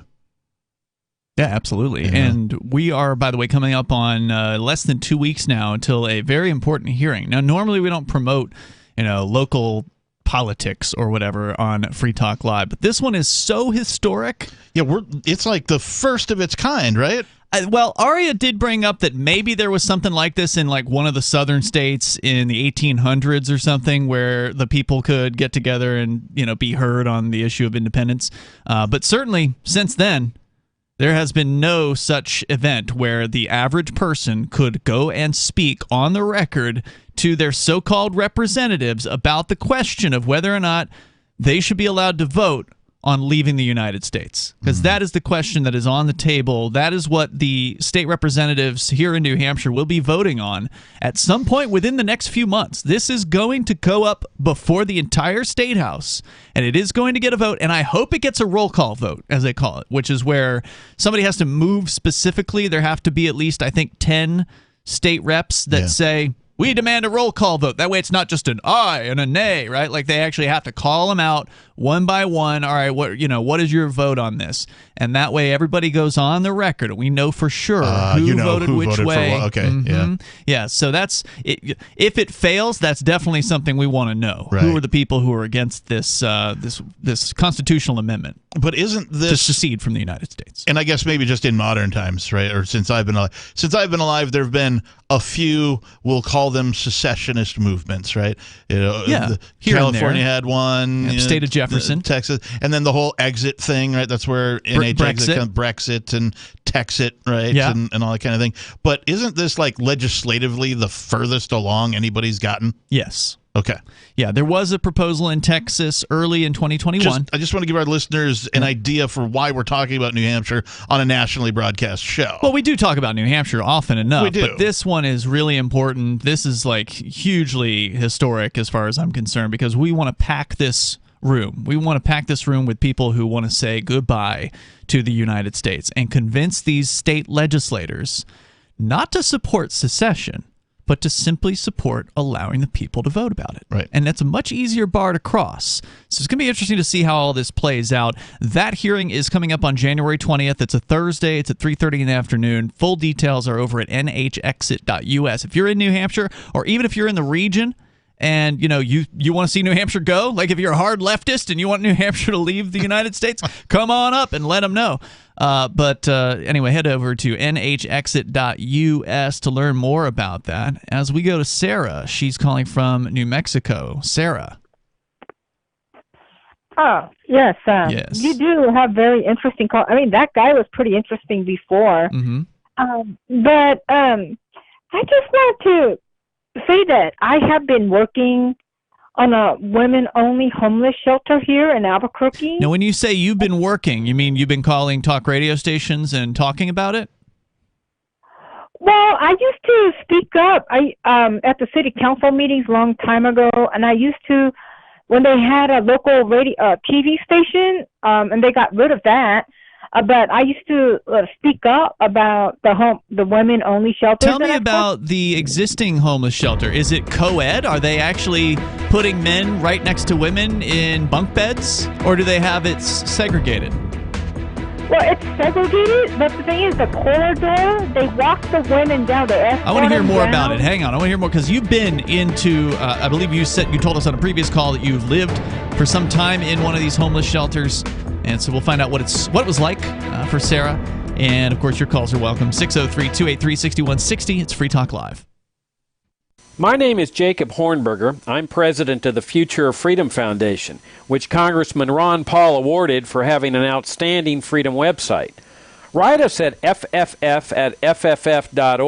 and we'll send you a free 3-month subscription to our monthly journal of libertarian essays and our booklet, Economic Liberty in the Constitution, which George Mason University economics professor Walter Williams praised in a recent column.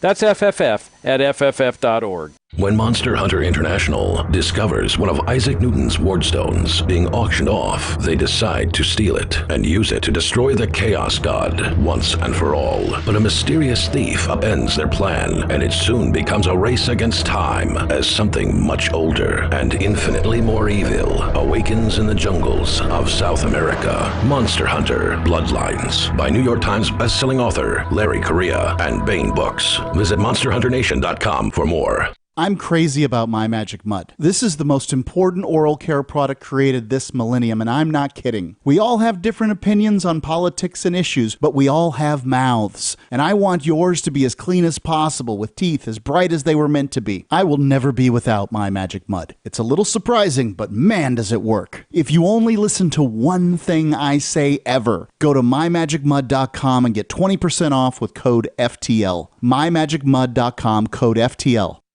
Are you tired of governments murdering people around the world? Stop using their money. There is an alternative. Bitcoin is a stateless, free market, non-political currency. Bitcoin cannot be inflated or controlled by any government. By using their money, you are helping the state. Stop doing it. You have an incredible alternative available now. Learn it, use it, spread it. Get started with Bitcoin at bitcoin.com. That's bitcoin.com. On Free Talk Live, we're bringing people to the ideas of liberty every day. From wrestling superstars like Glenn Jacobs. You guys really are having an impact, I believe. Like I said, a lot of where I am now is due to listening to Free Talk Live. You changed my mind on some very important issues years ago. To random people tuning in on the radio. I was kind of stuck in the left-right paradigm. I heard your show by chance on a Saturday night. From there, I went on, joined the Free State Project, and become an amplifier. So, I mean, that's really the reason why I amp is because I know that if it wasn't for you guys being on as many stations as you are, I never would have found the ideas of liberty. You can help more people hear the message of liberty by joining Free Talk Live's AMPS program on Patreon for as little as $5 a month. And you'll get access to special perks. Visit amps.freetalklive.com, amps.freetalklive.com. What if you want to hear the latest episode of Free Talk Live, but all you have is your phone, you forgot to download our archive, and you have no data connection? You can call our Listen line at 641-793-0191. That's a long-distance number, so you may incur charges. If not, listen as long as you want. 641-793-0191. The Free Talk Live Listen line, 641-793-0191. There are basically two types of advertising, direct response and branding. Radio's great for direct response with its low cost to listener ratio, but audio can't be beat for branding, which is a longer-term endeavor. You want to be the first thing that someone thinks of when they think about your product or service. If you have a local business that you want kept top of mind in your community, call the station. If you need national reach, Free Talk Live's got around 200 radio stations, millions of monthly listening sessions, can suit all budgets, and if we don't think we're right for you, we'll tell you. Email me, mark@freetalklive.com. Don't miss a moment of Free Talk Live. Get our archives daily via our podcast at feeds.freetalklive.com.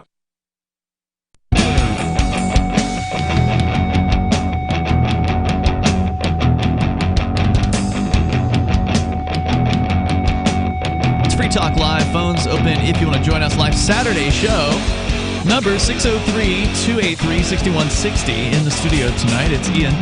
And the Reverend Captain Kickass. 603-283-6160. Coming up, we'll get into the trolley problem in St. Louis. What's going on with this boondoggle that cost over $30 million. But first, we're going to continue with your calls and thoughts.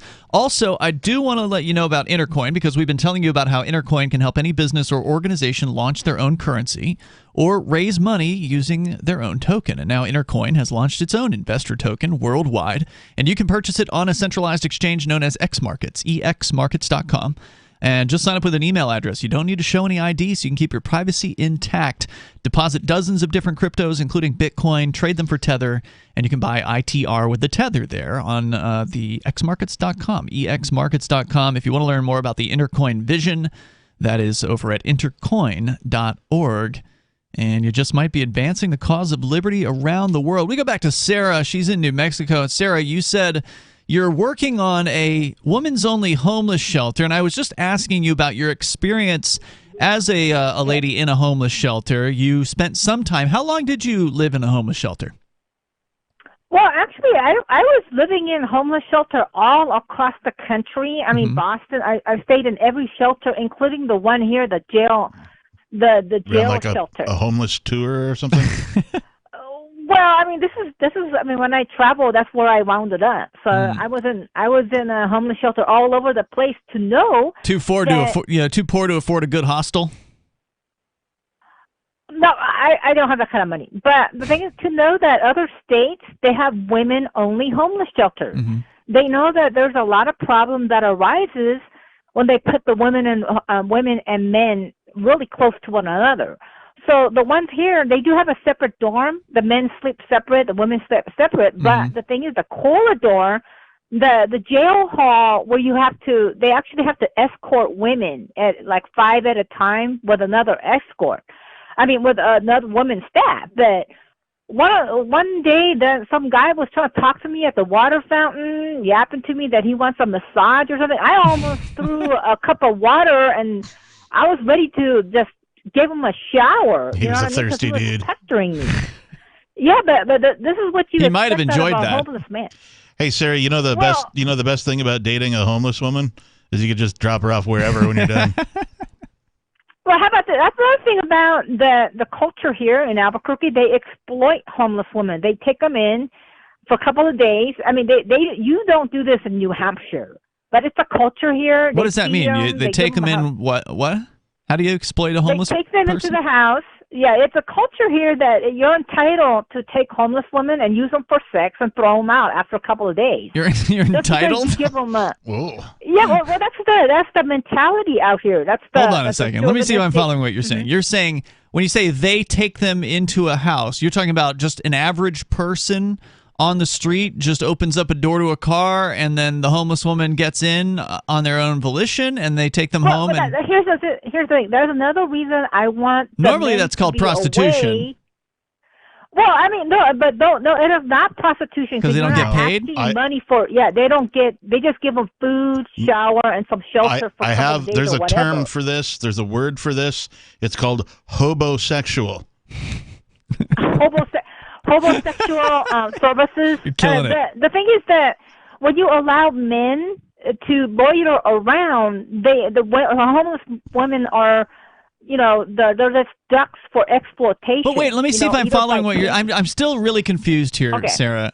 Okay. So you're saying these women are like the guy isn't leaning out the car window with a gun and saying, "Get in the passenger side or I'm going to shoot you," right? You're saying these women will get into the car voluntarily. They on their own volition choose to go with this person.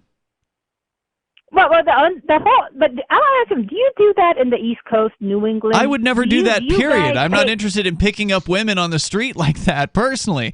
But I imagine those people do exist. I mean, there are probably guys who want to hire a prostitute, and, there are those guys. And then there are probably some other guys who would prefer not to pay for the prostitute. And if they can, take some lady who's down on her luck and feed her and give her a place to stay, and she does it all voluntarily, I really don't see what the problem with that is. I mean, are you telling me you're not saying there's like a criminal act going on. You're just saying that you don't like that some women are using the fact that they're women to make themselves a little more comfortable? Well, here's my thing, is that to me, the women are victimized, in my opinion, because they're on the streets because they have mental illness. They were abused. They were sexually molested. They were beaten. They were verbally abused. They have low self-esteem. There's no reason they wouldn't have those things happen to them in a state-run homeless shelter either. Fact. But the thing is that for example, where they feed, it's always they feed women and men together. So then the people that have homes, they're looking for these crazy women. They loiter around looking for the opportunity. And to me, I'm a woman. In my perspective, I mean, if you're looking for a crazy woman, you can find them. There are better places than the homeless shelter to find crazy women. Although, if you want to aim low. I just don't see what the problem is here, Sarah. I mean, if you were going to tell me that there's people being abused physically, okay, yeah, there's something wrong with that. If there's somebody being taken against their will, if they're being forced into some sort of sexual servitude, then yeah, those are problems. Those are criminal acts. Those people, something should happen to them. But if you really think about it. It's kind of like a blackmail. You're desperate. You're freezing to death. You're starving. Okay, so they're using that against you to get the sex out of you or manipulating you, and you're mentally ill. That's to me, that's like taking advantage of somebody. And so the homeless women mixed up with men, they're being exploited, they're being harassed, there's pimps there. I mean, it's very dangerous, and I've been speaking up, but here in this state, Albuquerque, women get treated like garbage here. It's not like your state, New England. I'm pretty sure there are people who are treated like garbage all across the world. So I don't know if Albuquerque is any better or worse in that case. And the reality is, people who are down on their luck are usually desperate, and they're willing to do things that somebody who is well fed and jobbed are not willing to do. I mean, that's the sad reality of the world that we live in. And I don't think that. Look, if you have a homeless shelter, fine. Like, for instance, I support the local one. There's a local privately run homeless shelter. There's a government one, but there's also a privately run one, and I support the privately run homeless shelter.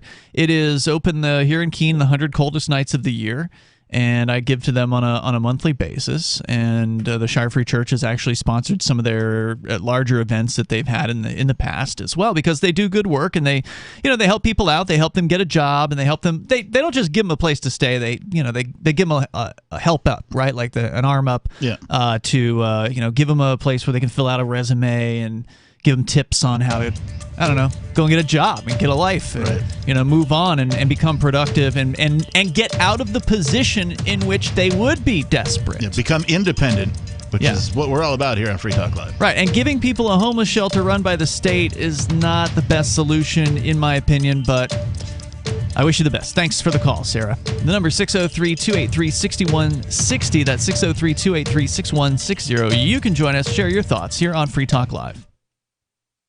Free Talk Live's video archives have been on LBRY for years. LBRY is an uncensorable, decentralized, blockchain-based media sharing protocol, and we're big fans of it here on Free Talk Live. In 2020, LBRY launched Odysee, a video sharing website to compete with YouTube, and it's really taking off. Now with over 1 million channels, many of whom are disaffected YouTube creators. During YouTube's crackdown for not towing the government line on COVID, the Free Talk Live YouTube channel started receiving strikes and could be completely taken down at any moment. Thankfully, Odysee started offering live streaming, so we're now streaming live every night and posting our video archives permanently to Odysee. You can watch live or anytime on our Odysee channel by visiting video.freetalklive.com. If you want to go all in, download the desktop app at lbry.com, and then every video archive you watch, you'll help seed and keep it online forever. At minimum, we ask you visit video.freetalklive.com and follow us on Odysee today. video.freetalklive.com. From Feature Story News in Washington, I'm Simon Marks with the Week in Review. And the week ended in the U.S. state of Georgia with the jailing for life of the 3 white men convicted of murdering black jogger Ahmaud Arbery. 2 of them, Travis McMichael and his father Gregory, were sentenced to life without any possibility of parole. A third man who filmed the killing, Roddy Bryant, secured a life sentence with the possibility of parole. Judge Timothy Walmsley. It is a chilling, truly disturbing scene. And he was killed because individuals here in this courtroom took the law into their own hands. And the men also face a separate federal hate crimes trial next month. The week also ended with sadness around the world following the death of actor and humanitarian activist Sidney Poitier. He was 94, and all over the world this weekend, people will once again be enjoying his classic films, including Guess Who's Coming to Dinner, Heat of the Night, To Sir with Love, and They Call Me Mr. Tibbs. He was the first black actor ever to win an Oscar as early as 1963. Film critic Jason Solomons. He was the only person that was working in the 50s and 60s on screen. When Hollywood needed a black actor, they went to Sidney Poitier for almost everything. And that became a bit of a burden for him. America marked the first anniversary of the January 6th insurrection by former President Donald Trump's supporters last year. President Biden used the occasion to tell Americans that the dangers to the country's democracy remain. Are we going to be a nation that accepts political violence as a norm? Are we going to be a nation that lives not by the light of the truth, but in the shadow of lies? There were deadly clashes between security forces and protesters in Kazakhstan this week, as public frustration with rising fuel prices sparked demonstrations in the oil-rich country. The country's president fired his cabinet, gave shoot-on-sight orders to the security forces, and invited Russian military forces to enter Kazakhstan. FSN's Julia Chapman reported their arrival from our Moscow bureau. This comes after the protesters tried to storm several government buildings, setting fire to the main administrative building in Almaty. But the violence hasn't been restricted to the largest city. There have also been outbreaks in other parts of the country as well. The week started with America reporting more than 1 million COVID-19 infections in a single day. It ended with President Biden insisting the situation should not be considered the new normal. He again urged people to get booster shots. In France this week, President Macron caused uproar and a brief suspension of the French Parliament when he said he plans to take aggressive action towards the country's unvaccinated. He spoke in scatological terms to a French newspaper. The opposition accused him of tarnishing the presidency's reputation. From bureaus worldwide, this is FSN. We're still not sure why you'd want to watch, but our video feed is streaming nightly for free at cam.freetalklive.com.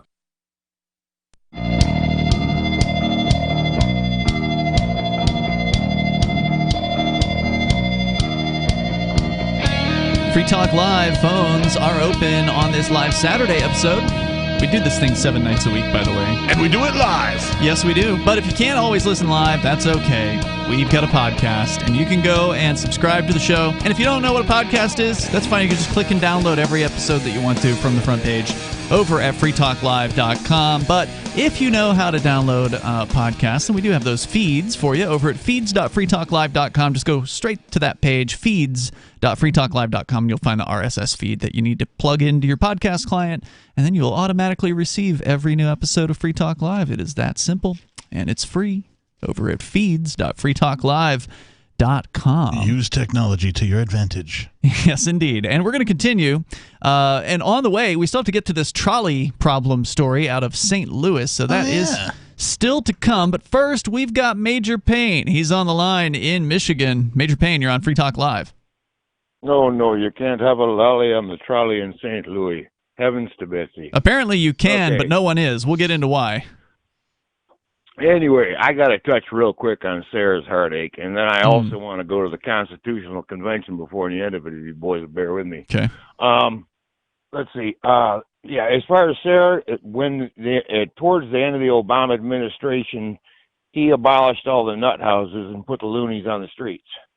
And so there was a lot more homeless and a lot more heartache, and how could Obama abolish crazy wards? I mean, I don't remember what he did. I mean, I wasn't. Yeah, it doesn't make any sense. So the federal government doesn't. At the point, they might have funded some of them, but ultimately they're run by the state. That's how they do it. That's how they do it. They relinquish their funding, and all of a sudden it disappears. Nobody can make any money anymore.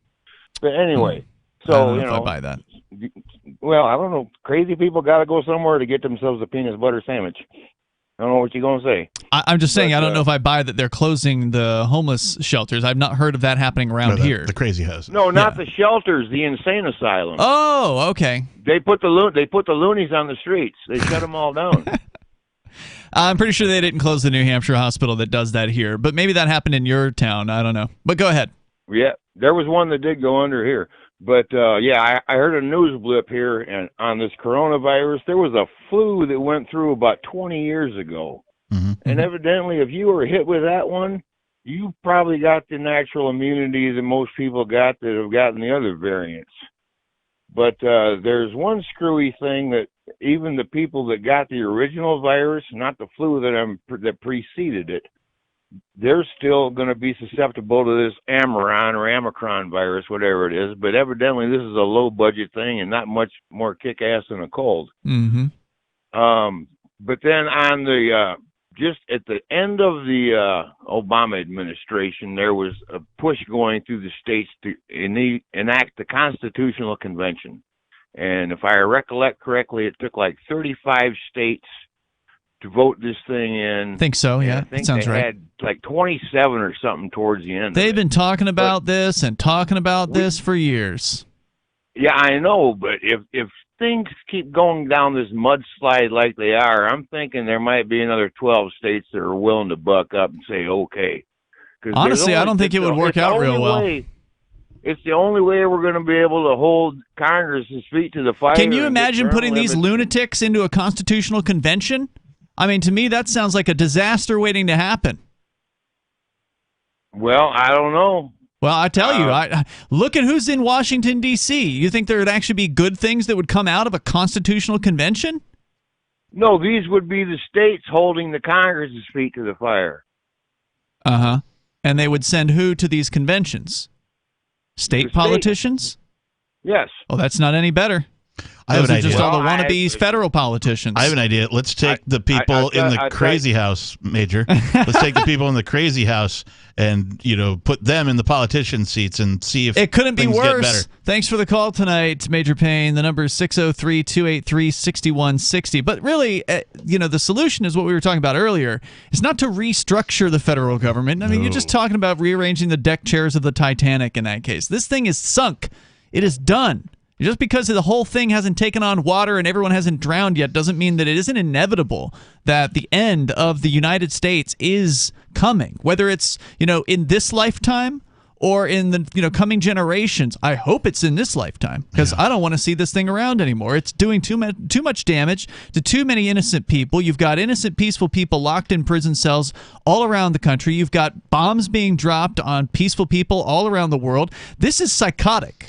the United States of America was an experiment in a different type of statism. The folks were like, okay, well, we know that statism doesn't work. We're going to try this different flavor of statism where we let people do what they want for a while, and it's a failure. Couple hundred years later, it's the largest empire the globe has ever seen. Yeah, didn't go in the direction they thought it was going to. So the idea that you can have some sort of a state, some sort of monopoly on violence, turn out well for the people is false. No. Look at the evidence. All of the entire history of government of any type, of any variety, across all of humanity. If you look at the evidence, you go, yeah, it's pretty overwhelming that this is a horrible way for people to run other people. Like, you shouldn't run other people's lives. That's the point. Yeah. You just shouldn't do it. I wish more people could see that clearly, Captain, and I'm glad that we talk about it often here on this program in the hopes that people will wake up to the idea that the state needs to be relegated to the dustbin of history, just like slavery has, or chattel slavery, because arguably we're still slaves to the state. Yeah, but I call it slavery light. Yeah, slavery 2.0. And so I want to comment here on something someone said in the chat room. We got a bunch of video streams. One of them is over on YouTube until they ban us again. But for now, Max Love says, if Alaska would secede, then I'd happily move up there. And what I want to comment about that is, I see this attitude common on social media. Whenever people are talking about New Hampshire or the New Hampshire exit, the secession movement here in New Hampshire, there's usually somebody who chimes in with, hey, as soon as you guys secede, I'm coming on up. It's like, well, that's good and all, but honestly, we don't need you. Okay, we need the people who are willing to actually help make that happen. We know a bunch of climbers on board are going to come when the secession happens.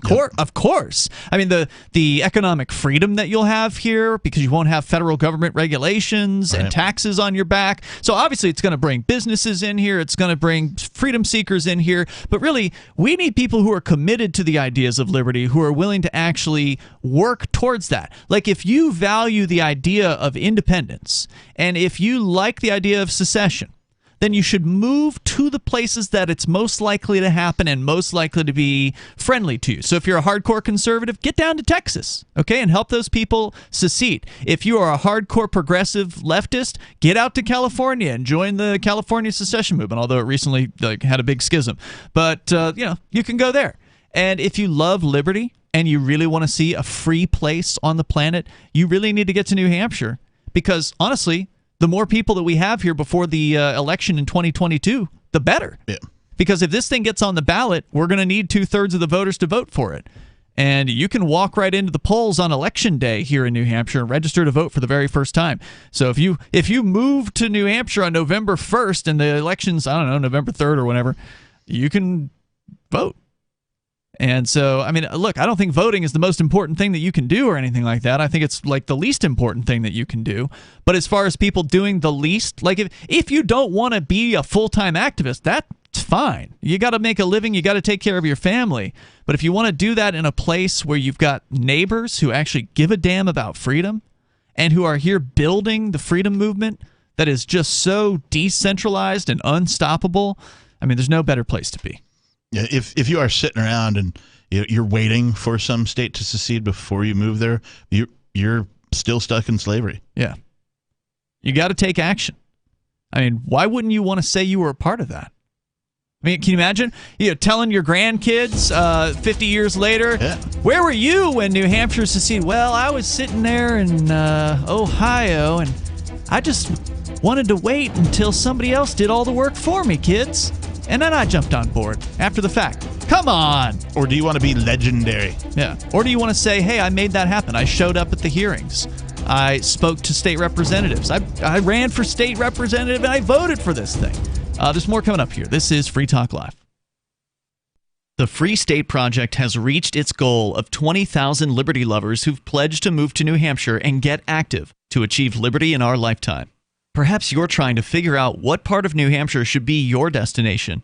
If so, consider Keene. You'll find more than 150 reasons to move to Keene at move.freekeene.com. Keene is famous for its historic, publicity-generating activism, as well as being the liberty media capital of the world. It's home to freekeene.com, New Hampshire's destination for liberty activism, news, and opinion. For years, we've been compiling over 150 reasons to move to Keene at move.freekeene.com, where you'll learn about some of what's happening here and what makes Keene a great place to live. If you love liberty, you'll probably enjoy anywhere you end up in the Shire. But do your due diligence first. Please visit move.freekeene.com for the full list of over 150 reasons to move to Keene. That's move.freekeene.com. Looking for a great real estate investment? Consider New Hampshire, which is ground zero for the Liberty Movement. Your first call should be to Mark Worden from Porcupine Real Estate. He's more than just a real estate agent. He's your New Hampshire concierge. Where are the best places to live? Do you want farm, city, the burbs, or forest? Do you want a duplex or multifamily building so that renters pay your mortgage? There are homes in all price ranges in New Hampshire, and Mark can help with financing too. Invest in liberty and property. Mark Worden can help. PorcupineRealEstate.com.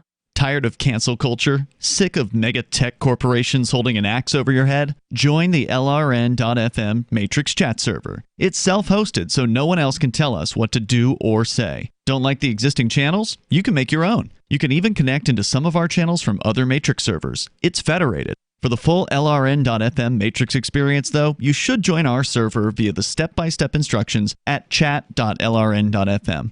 Chat.lrn.fm. This is Michael Dean from the Freedom Fiends. I've run websites since 1996 and have used over a dozen web hosts in that time. AgristHosting.com is the only one that hasn't broken my heart. Agrist Hosting's uptime and service is stellar, and their DDoS mitigation is the best I've seen. That's important because if you tell the truth in this world, you'll ruffle feathers. And some people will try dirty tricks to silence your voice. No matter what the haters hit us with, Agrist Hosting keeps our websites online. If you have a mission-critical commercial presence or a world-changing activism site, you cannot tolerate any skullduggery. So go with agristhosting.com. Have a WordPress or blog site, but you're not satisfied with performance or uptime? Or just want raw hosting? Want to pay with Bitcoin? Agrist Hosting specializes in high-performance hosting with personalized service. Go to agristhosting.com and click on the button that says Get Hosted. That's agristhosting.com. If you want to know the latest about Free Talk Live before we go on the air, all you need to decide is how you want it delivered. It's your choice. Visit news.freetalklive.com to receive our usually weekly news updates by email. Plus, we have a Twitter account at twitter.freetalklive.com, and you can follow us on the decentralized Mastodon platform at toot.freetalklive.com. So please follow us at toot.freetalklive.com and sign up for our emails at news.freetalklive.com. So you've signed the Shire Society Declaration and are planning your move to New Hampshire to be around more liberty-oriented people. Next, sign up for the Shire Society Forum at forum.shiresociety.com. There are a bunch of people there who are already in the Shire, and they want to meet you. If you're already in the Shire physically, you should also come by the forums. Remember, not everyone uses Facebook. New people are signing up for the Shire Society Forum every month, so drop in and say hello at forum.shiresociety.com. You can help spread the ideas of liberty with our Patreon for just $5 per month at amps.freetalklive.com.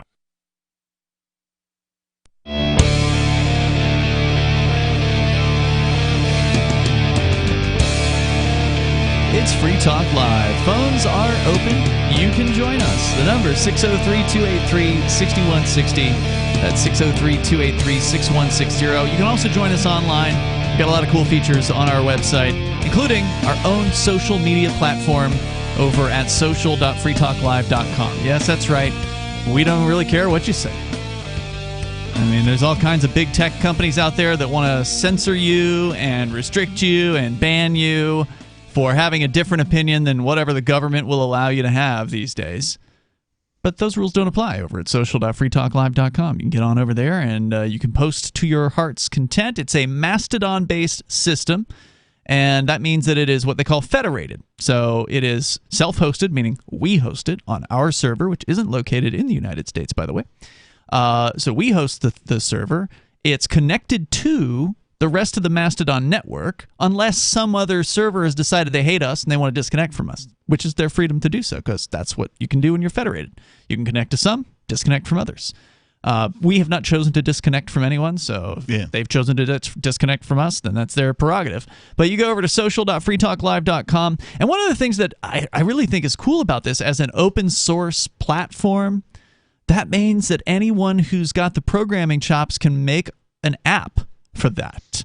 So there's like the default social.freetalklive.com. You can go on a web browser, but then there's for iPhone or Android or Windows or Linux or Mac, there's like at least half a dozen, I think, per platform, different like programs that you can use to interact with social.freetalklive.com or any other Mastodon out there for that matter. So if you don't like the features of one, try the other one, and then try another one, and figure out which one works best for you. I think that's so cool. The only thing I don't like about Mastodon is that it sounds like you're slave to some guy named Don. Or isn't it like an 80s hair band or something like that? No, actually, it's I think they're a stoner rock band called Mastodon. Yeah, they're out of the 90s. Late 90s, 2000s even. They're really good. I actually like a bunch of their albums. They're the #1 result when you search for Mastodon on the internet, so they still own it. But Mastodon, the website, is the second result. And ours is social.freetalklive.com, so head on over there. You can get registered, and it's free to use. All right, so let's get into... we got to finish up the 8... right. From Keene State College. So the 8 stages of genocide. So classification, which they've done that one, where, okay, there's the anti-vax and the vax, and then symbolization, which is calling people, sort of a diminutive name, anti-vaxxer, applied to... grandma killer! Yeah, applied to someone who is not necessarily against vaccines. It's just this wide-ranging application that anybody who is, questioning towards the vaccine is an anti-vaxxer. Anyone who supports choice on the vaccine is an anti-vaxxer. And then that leads right into dehumanization, which is to say that all the anti-vaxxers are not really humans. So you've seen this in the clear hypocrisy of the leftists, who on one hand say they support universal health care, except for those people that won't get the vaccine. Yeah, if you don't get the vaccine, you don't deserve health care. Yeah, and they literally are... there actually are people out there dehumanizing the people who are questioning towards the vaccine. They are saying that they are awful and they want to be they should be punished and locked up and killed. Some of them have even said they should die, that they feel good when they hear that somebody dies if they were anti-vax. Sick stuff. So that's the first 3. Then organization. We've certainly seen plenty of organizations surrounding this now with vaccine passports, lockdowns. Unvaccinated people are now locked down in the Northern Territory of Australia. That's so sick, extreme lockdown there. Quarantine camps, mandatory detentions. Number 5, polarization. Extremists drive the groups apart. Hate groups broadcast polarizing propaganda. Laws may forbid intermarriage or social interaction. We've definitely seen barriers, for instance, in certain places where if you're unvaccinated, you can be on one side. If you're vaccinated, you can be on the other. The vax section or the non-vax section. Yep. And I've also seen some interesting memes, I think, coming... I don't know where they're coming from, but like I've seen one where it's a bunch of attractive girls who all like turn around looking at the camera, right? And then the meme says, when you tell them that you're 100% natural, right? Kind of a thing. And like I was thinking about that, and I'm like, that's kind of also sowing division, I think, in a way, right? There's plenty of stuff coming out of the left, but that's coming. I don't know. Is that coming out of the right? Is that coming out of the voluntarists? I don't know. But well, there is something. There are some headlines that have suggested that the unvaccinated sperm is fetching a higher value. Well, I'm gonna have to make an appointment. Yeah. So I mean, there's something to be said for that meme and why it exists. At the same time, I keep in the back of my head, I keep thinking about the cases where like the guy donates his sperm and then a female gets that sperm and gets pregnant and then sues the guy anyway. Oh, that has happened. And they, I believe, have been successful in some of those cases. Number 6, preparation. Victims are identified and separated out because of their ethnic or religious identity. Or, in this, again, they're looking at old school genocides. This one's playing out a little differently. Death lists are drawn up. Members of victim groups are forced to wear identifying symbols. Okay, so mask? But they don't have death lists right now, but there are definitely identifying symbols. Not just masks, but in some places they're getting stickers for people who have been vaccinated. Yep. I don't remember which country it was, but they have like literally a yellow sticker. There was some event that we talked about where it was kind of, they took the concert approach. They give you a bracelet.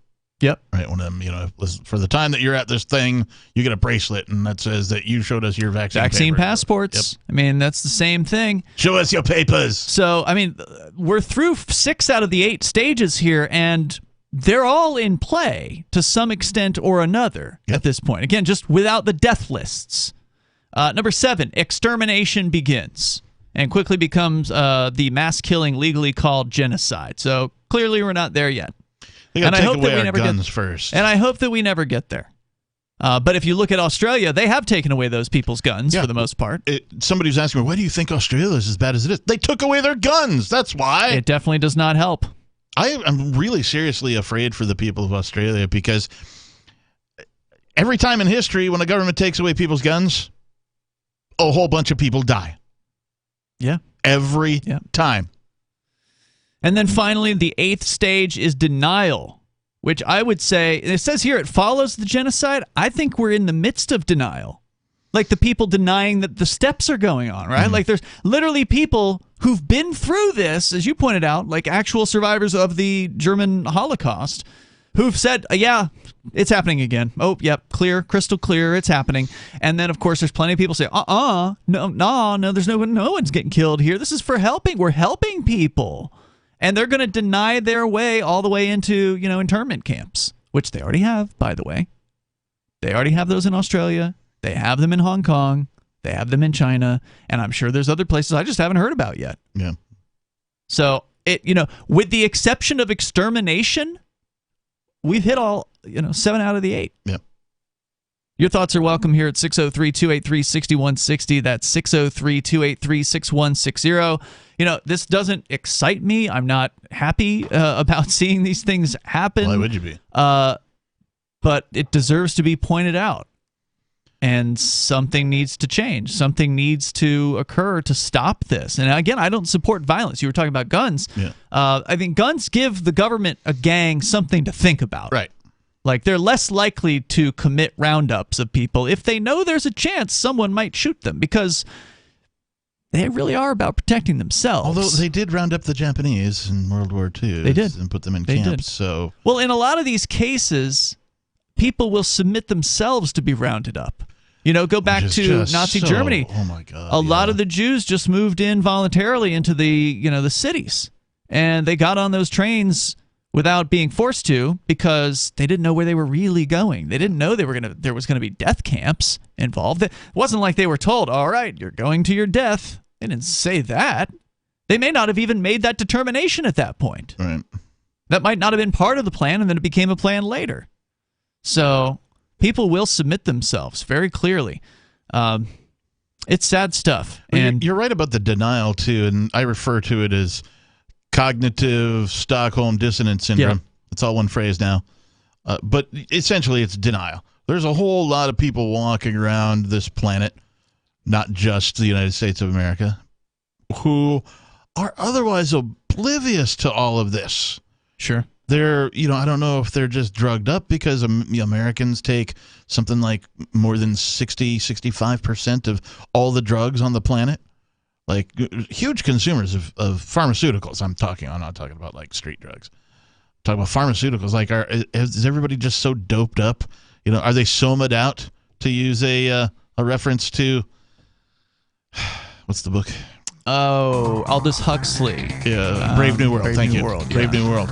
Right, where like it puts you in this state of cognitive dissonance where like you just sort of ignore the 7 things out of the 8 that are currently happening. I don't know.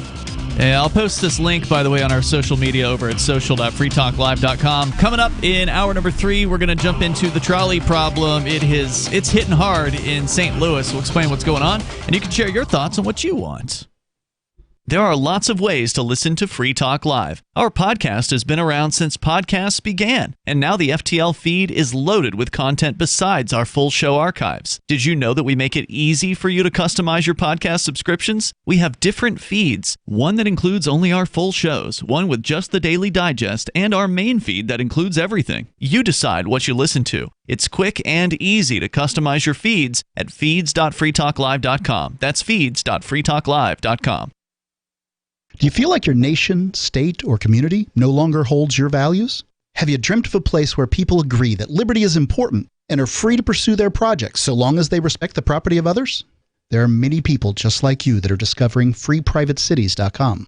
Their social media links are at the upper right of the page at freeprivatecities.com. All skill levels will be needed when the first of the Free Private Cities opens. It's sooner than you think. Stop arguing and build. freeprivatecities.com.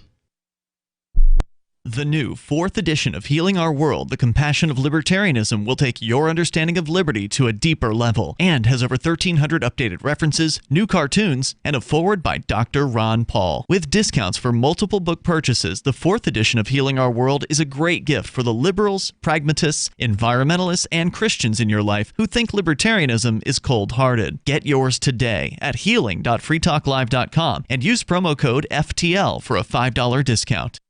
What if you want to hear the latest episode of Free Talk Live, but all you have is your phone, you forgot to download our archive, and you have no data connection? You can call our Listen line at 641-793-0191. That's a long-distance number, so you may incur charges. If not, listen as long as you want. 641-793-0191. The Free Talk Live Listen line, 641-793-0191. You're listening to the live edition of Free Talk Live. Hour number 3 is next after the news here on the Liberty Radio Network at LRN.FM. From Feature Story News in Washington, I'm Simon Marks with the Week in Review. And the week ended in the U.S. state of Georgia with the jailing for life of the 3 white men convicted of murdering black jogger Ahmaud Arbery. 2 of them, Travis McMichael and his father Gregory, were sentenced to life without any possibility of parole. A 3rd man who filmed the killing, Roddy Bryant, secured a life sentence with the possibility of parole. Judge Timothy Walmsley. It is a chilling, truly disturbing scene. And he was killed because individuals here in this courtroom took the law into their own hands. And the men also face a separate federal hate crimes trial next month. The week also ended with sadness around the world following the death of actor and humanitarian activist Sidney Poitier. He was 94, and all over the world this weekend, people will once again be enjoying his classic films, including Guess Who's Coming to Dinner, Heat of the Night, To Sir with Love, and They Call Me Mr. Tibbs. He was the first black actor ever to win an Oscar as early as 1963. Film critic Jason Solomons. He was the only person that was working in the 50s and 60s on screen. When Hollywood needed a black actor, they went to Sidney Poitier for almost everything. And that became a bit of a burden for him. America marked the first anniversary of the January 6th insurrection by former President Donald Trump's supporters last year. President Biden used the occasion to tell Americans that the dangers to the country's democracy remain. Are we going to be a nation that accepts political violence as a norm? Are we going to be a nation that lives not by the light of the truth, but in the shadow of lies? There were deadly clashes between security forces and protesters in Kazakhstan this week, as public frustration with rising fuel prices sparked demonstrations in the oil-rich country. The country's president fired his cabinet, gave shoot-on-sight orders to the security forces, and invited Russian military forces to enter Kazakhstan. FSN's Julia Chapman reported their arrival from our Moscow bureau. This comes after the protesters tried to storm several government buildings, setting fire to the main administrative administrative building in Almaty. But the violence hasn't been restricted to the largest city. There have also been outbreaks in other parts of the country as well. The week started with America reporting more than 1 million COVID-19 infections in a single day. It ended with President Biden insisting the situation should not be considered the new normal. He again urged people to get booster shots. In France this week, President Macron caused uproar and a brief suspension of the French Parliament when he said he plans to take aggressive action towards the country's unvaccinated. He spoke in scatological terms to a French newspaper. The opposition accused him of tarnishing the president's reputation. From bureaus worldwide, this is FSN. In the coming week, US investors will turn their attention to retail sales and some key inflation data. They'll also be looking to shrug off last week's weaker-than-expected jobs numbers. From FSN's business desk in New York, Will Denzelo has the preview. Friday's jobs report came in far short of Wall Street expectations. The Labour Department announced 199,000 jobs were added in December, versus the 422,000 expected. This week, traders will be hoping for more encouraging economic data. December's retail sales are due out Friday, and investors will be looking for strong spending figures over the holiday period. Also out this week is the Consumer Price Index, a key inflation gauge. William Denzelo, New York. A key to the prison cell where former South African President Nelson Mandela was once held is to be returned to South Africa from the United States. It was due to be sold at auction in New York. From FSN's bureau in New York, Sarah Walton has that story. The key was set to be auctioned off on January the 28th after being put up for sale by Christo Brand, Mandela's former prison guard, who later became his friend. The South African leader spent 27 years imprisoned on Robben Island until his release in the 90s. Profits from the sale were due to be used to fund a memorial garden and a museum at the site where Nelson Mandela is now buried.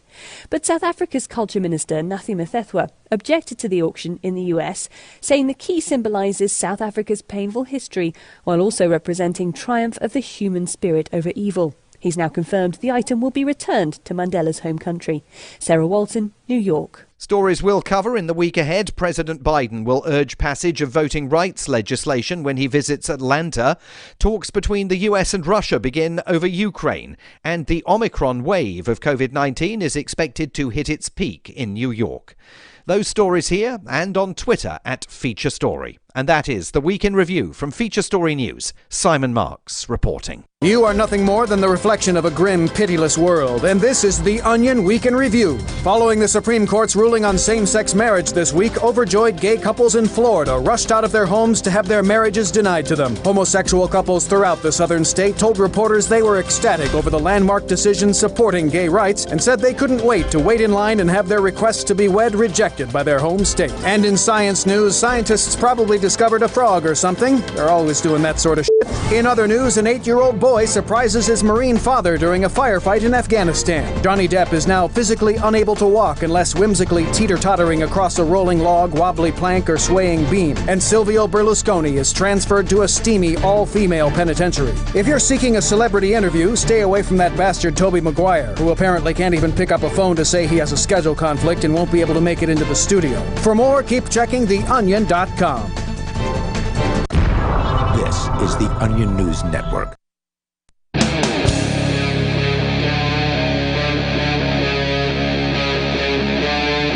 Free Talk Live.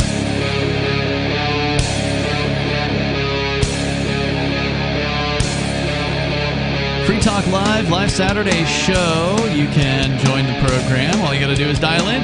The number is 603-283-6160. That's 603-283-6160.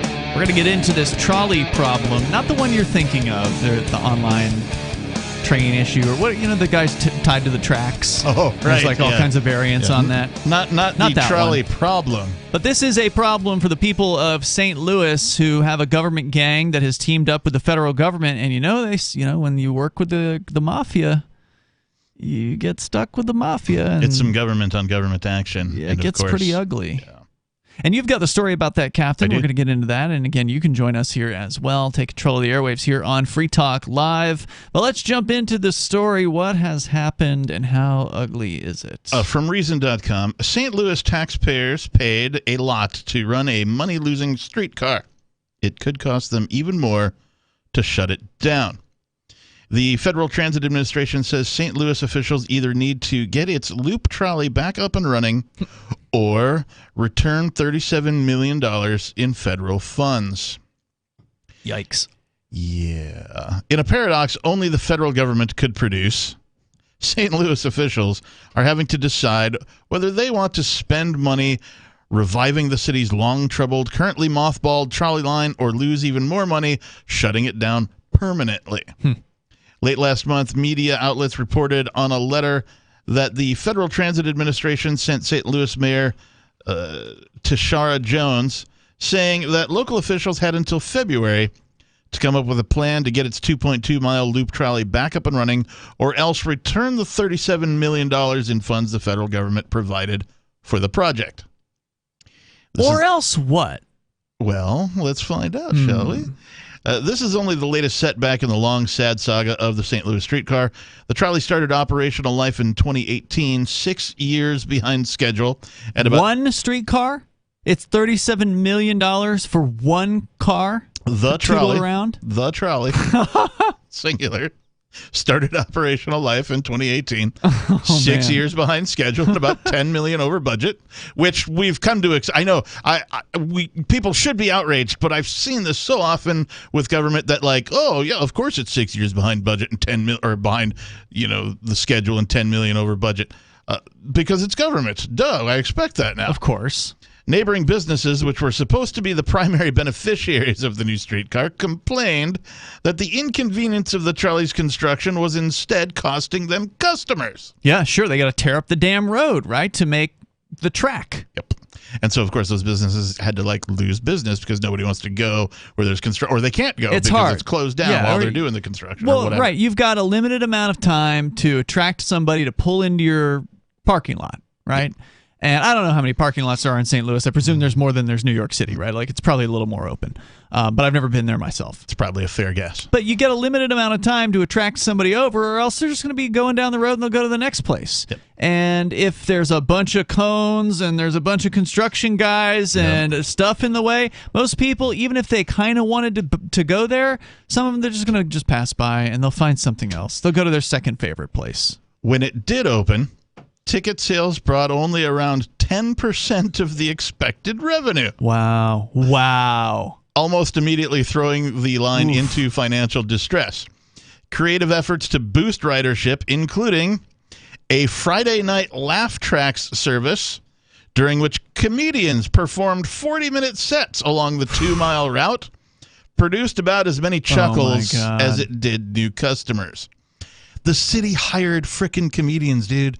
Like they were like, okay, this thing sucks. It's only bringing in like 10% of the riders we thought it was, and the businesses have already suffered. And they're like, what can we do? And some harebrained politician, I'm sure, was like, I know, let's throw some money at it and hire some comedians. I've got a friend who opened the open mic night. Yeah. Wow. I mean, even as a comedian, talk about a crappy gig. Right. I mean, because how many people can fit on this trolley? Maybe 60 at most. I mean, trolleys aren't generally known to be like super buses, right? With like the extra thing hanging off the end. Right. No, it's not a very large thing. So let's say there's a few dozen people on here, and there's going to be a few that actually want to see the comedian. And they're just going to sit on the thing, right? Like, they're not going to get off. Maybe the comedian, like, Facebooks his friends and, like, a couple of his buddies show up or whatever, right? But they're only going to show up the one time. They're not going to come day after day or whenever, Bob the comedian's performing every Thursday on the street trolley. Let's just go hang out. That's not going to happen. No, they're not serving beers. No. Usually when you go see a comedian, you're expecting to be able to order drinks, right? It's usually a 2-drink minimum. Yeah, I'm just going to guess that, like most cities, St. Louis probably has a prohibition on open containers. I would guess. And I suspect, even if they didn't have a prohibition on open containers, it's probably not allowed on the trolley or any of the other city buses. The streetcar was then mothballed in December of 2019 after county officials... Wow. So they just took it off the road. They were like, just, throw it in the garage or something. Okay. I don't know what mothballed technically means, but... It's collecting mothballs in a garage, right. So it was mothballed after county officials refused the trolley operator's request for a $700,000 bailout to keep the system running into 2020. Wow. The Loop Trolley's website says it's currently shut down to help prevent the spread of COVID-19. But that's not true. Because I bet you a lot of people got COVID-19 from riding the frickin' trolley. Have they shut down the city bus system too? How about taxis? They shut those down? No. Those things are usually losers as well, by the way. It's important to point out that city-run transportation systems tend to lose money. Some of them lose hard, like big time, and they're subsidized. Almost all of them are probably subsidized.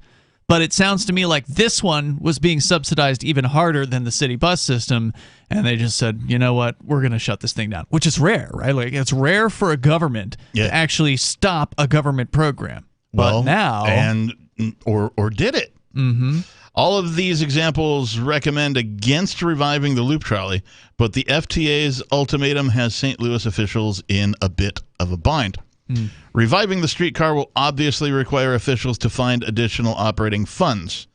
Not reviving the streetcar will require paying back $37 million in capital costs the feds sunk into the project. The feds. They call it the feds. It's the taxpayers. Sure. Worse still, returning federal funds would also hurt the St. Louis region's ability to secure federal grants for future projects. Even returning the funds would hurt that. Because I would figure that if you didn't... Like, if they just said, yeah, you guys gave us that money, we're not giving it back to you, it didn't work out, see ya. I would figure they would then say, okay, well, we're not giving you any more money for any other things in the future. But to suggest that if they returned the $37 million, that they would still have a difficult time in the future? Wow. The St. Louis streetcar supporters have long used the latterist to justify keeping the line alive. We've come entirely too far and invested too much with the Loop Trolley to just walk away, said then-Mayor Cruson. There's an economic term for that. It's called sunken costs fallacy. Sunken costs fallacy. Very good, yes. Yeah. And it's a bitch, right? Like, it sucks when you pour a bunch of money. It could be you going to college and being in 3 out of 4 years and then realizing it's been a total waste of time, but then you're like, oh, man, I got to go and just finish this. I mean, I put all this money in already. And the same thing's true of, like, a failing business. A house. A house or right? whatever. You buy a money pit, and the thing is just in it's dollar after dollar that you keep putting into it, and you get so far, you're like, well, I've put so much into it, I might as well just put more. Right? Yeah. Yep. It sucks to have to say, got to cut the losses, especially after you've sunk, well, in this case, $37 million. It's other people's money, but still, they're going to have to keep paying through the nose to keep this thing operational. This is a bitch. She continues, what critics of the project fail to realize is that walking away would put us all at risk of defaulting on federal grants and losing out on future federal transportation funding. The logic is proving convincing even for longtime streetcar critics. While the mayor did not support the Loop Trolley's construction, she is committed to fixing this problem to protect our region's transit dollars and our ability to receive federal support moving forward, said Nick Dunn, a spokesperson for Jones, in an email to Center Square. This is a mess. The number here is 603-283-6160, and this is what happens to politicians when they rely on the federal teat and the federal constant handouts. They become addicted to it and hooked on it, and they can't walk away. There's more coming up here. This is Free Talk Live. Are you tired of your taxes funding endless occupations around the world? Antiwar.com is run by people who understand that wars abroad become wars at home, wars on our freedoms. Antiwar.com is dedicated to bringing you the latest in news, views, interviews, and reviews from the top movers and shakers in the anti-occupation movement. Antiwar.com has it all, from thorough foreign policy analysis to interviews with whistleblowers who used to run the military-industrial complex. Anti-war, pro-free market. That's antiwar.com. After a devastating war, the alien visitors were driven back, and their willing human collaborators were left behind to face the music. When Emma Jean Anderson's ex-lover springs her from prison, Nathan Foster and his 14-year-old nephew Ben are tasked with bringing the pair to justice. An easy enough job until they discover something is inside Emma Jean, and the fate of the planet hangs in the balance. The Family Business by Mike Coopery from BaneBooks.com. Is oral health important to you? If you don't like your own teeth, fresh breath, or kissing people, then by all means stop listening. Several years ago, I met Jessica Armand, founder and CEO of My Magic Mud, and I became passionate about the product that she created and never want to live without it. It's clinically proven to whiten teeth, but I find it does much more. They want you to love My Magic Mud as much as I do, so they're giving you a money-back guarantee plus 20% off. Go to mymagicmud.com and use coupon code FTL20 at checkout. mymagicmud.com, FTL20. Are you tired of governments around the world killing innocent people? Stop using their money. There is an alternative. Bitcoin is a stateless, free market, non-political currency. Bitcoin is money that cannot be inflated or controlled by any state. By continuing to use their money, you're perpetuating the killing. Stop doing it. You have an incredible alternative available to you now. Learn it, use it, spread it. Get started with Bitcoin at bitcoin.com. It's bitcoin.com. We have some good news. The indictments against Ross Ulbricht in the District of Maryland were dismissed with prejudice, meaning they can never be refiled. This is especially good because those indictments contain the only charge ever made that Ross engaged in murder for hire. This was a serious allegation that Ross Ulbricht denies. It was never prosecuted or ruled on by a jury, but was trumpeted by the federal government and the media as if it were proven fact. The Maryland court held these indictments for almost 5 years, poisoning Ross's case and leaving him under a cloud of unproven allegations. As explained in Ross's appeal to the Supreme Court, the fact that the judge used these allegations to give Ross a draconian sentence of double life without parole violated his Sixth Amendment right to a jury trial. Judges are required to issue sentences based on convictions decided by a jury, not unproven allegations never even charged at trial. Although this is a positive development, the dropped indictment will not set Ross free. Now, a presidential pardon is Ross's only hope of freedom. Sign the petition at freeross.org. freeross.org.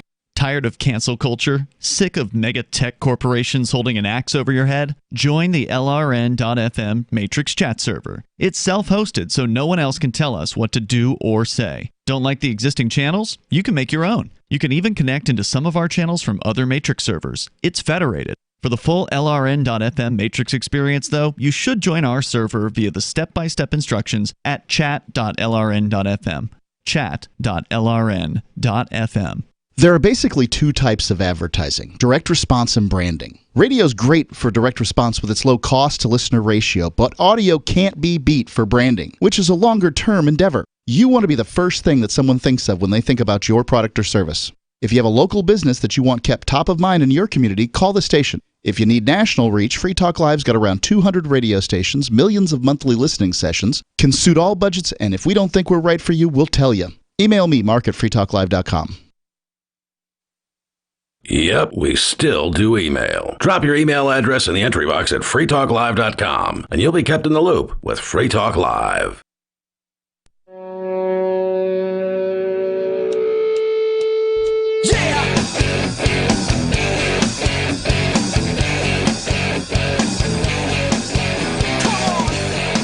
It is Free Talk Live. If you want to join the show, you can. We're here on the live Saturday episode with Ian. And the captain. And also want to let you know about Bitcoin.com. Boy, is Bitcoin on sale. It's scraped as low as almost $40,000. I think it was earlier today or yesterday. Been very, very tough couple days. But I went and looked at like what it was like a year ago. Oh, yeah. And I'm like, oh, well, that's still fine. What was it? Let me see here. I got to pull up a chart. A year ago, it was... so it's up about 9% from a year ago, apparently. Yeah. It's been a bit of a crazy year for Bitcoin, going as high as $68,000 just a couple months ago, now to around $40,000. So it's definitely down quite a bit from its high. Might be a good time to start thinking about getting into it if you haven't yet. And you can go to Bitcoin.com and click Get Started at the top of the page and learn the basics about Bitcoin and Bitcoin Cash, cryptocurrency in general. What is it that makes it special, and why should you consider it? They answer those questions over at Bitcoin.com. If you are not brand new, however, and you want to get the latest news headlines from the world of crypto, they've got those every day updated over at news.bitcoin.com. It's a great news site. That's news.bitcoin.com. And we're talking about a huge economic boondoggle And there's just so much wrong with this story that you're sharing from Reason.com about the St. Louis trolley problem that they've been having. A $37 million handout came from the federal government, but there were strings attached. Surprise, surprise. The federal government says if you don't keep running the trolley, and I don't know if there's like some sort of minimum amount of years that they have to do it for, but in this case it started in 2018. So it's still pretty recent. And the federal government came to them after they shut it down because it was blowing through money like crazy. It wasn't even getting 10% of the revenue that they expected it to get after spending $37 million federal dollars, taxpayer dollars on it. The federal government came to the city and said, "Oh, we heard that you shut down the trolley we paid for. Well, you're going to need to turn it back on, or else you have to pay back $37 million. And if you don't, or even if you do, we may choose not to give you any more federal money in the future." So now the city government goons are basically saying, all right, well, we're throwing $1 million a year into this thing and it's going down a hole, but we don't want to lose the future federal money, so we better keep paying into this crazy trolley. Now think about this for just a second. $37 million. The sell to the business owners, the downtown community here, the sell that the government said was, oh, we're going to have this cool trolley thing and it'll help bring more customers and it'll make our downtown a little more cool, and like people want to come and ride the trolley and then visit your establishments all along the route. That was the sell, right? $37 million later, mothballed. Well, but they didn't get to decide. Like no, but I'm just saying the merchants. It didn't really matter what the merchants thought about it. No, but I'm just saying that was what they told these merchants, and like it would help their businesses. It's going to increase your business. But then it hurt them during construction. It hurt them during construction, and then of course COVID kicked in, right? And everybody, lockdowns and all that kind of stuff. And it didn't bring any extra people. The ridership went down. So now imagine what a downtown, like that 2-mile segment of all the businesses there. Imagine if they divided that $37 million evenly amongst all the businesses to help them boost their own businesses.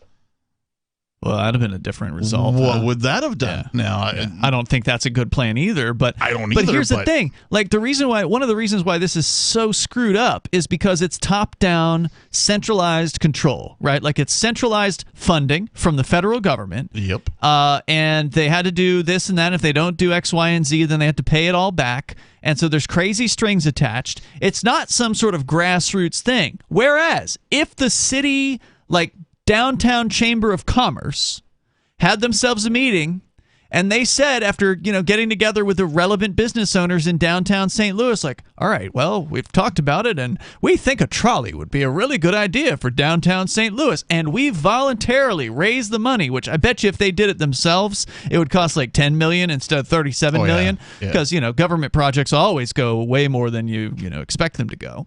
And so there wouldn't be as much of a boondoggle in the spend. And then if it didn't work out, first it would be their choice. So they would be choosing, they couldn't get mad at themselves for, cutting off whatever business during construction. They would have chosen to do it. And if it didn't work out, they would be the ones that are out the money. And it would just be done. There wouldn't be some sort of hanging over this constant acts of the federal government being threatened, future funding being threatened. I mean, it's a total boondoggle. And taxpayers are also being put in a no-win situation. Oh, yeah. Says Baruch Feigenbaum, Senior Managing Director of Transportation Policy with the Reason Foundation. I like the idea that you have to continue operating it if you get federal funding. Otherwise, what's to stop an entity from applying for federal funding and then shutting it down, says Feigenbaum. There have to be some consequences or the taxpayer is going to get screwed worse than they already are. Still, he says, you're going to get screwed one way or the other. Well, in this case, both ways. Still, he says, the threat of losing federal funds for future transit projects incentivizes local and state governments to milk taxpayers in order to keep zombie transportation systems few people ride alive. And that's what this is. It's a zombie transportation system. Feigenbaum says federal transit officials need to adopt more objective criteria around ridership and financial sustainability when doling out grants to localities to avoid. What they need to do is go away. Well, I agree. And stop stealing people's money. Leave the money in the town of St. Louis. St. Louis. That's what we're talking about here. I knew it was an S. St. Louis. Leave their money alone. Let them make their own decisions because the St. Louis government's going to screw it up anyway. You don't need to make it worse by adding the federal government layer to it.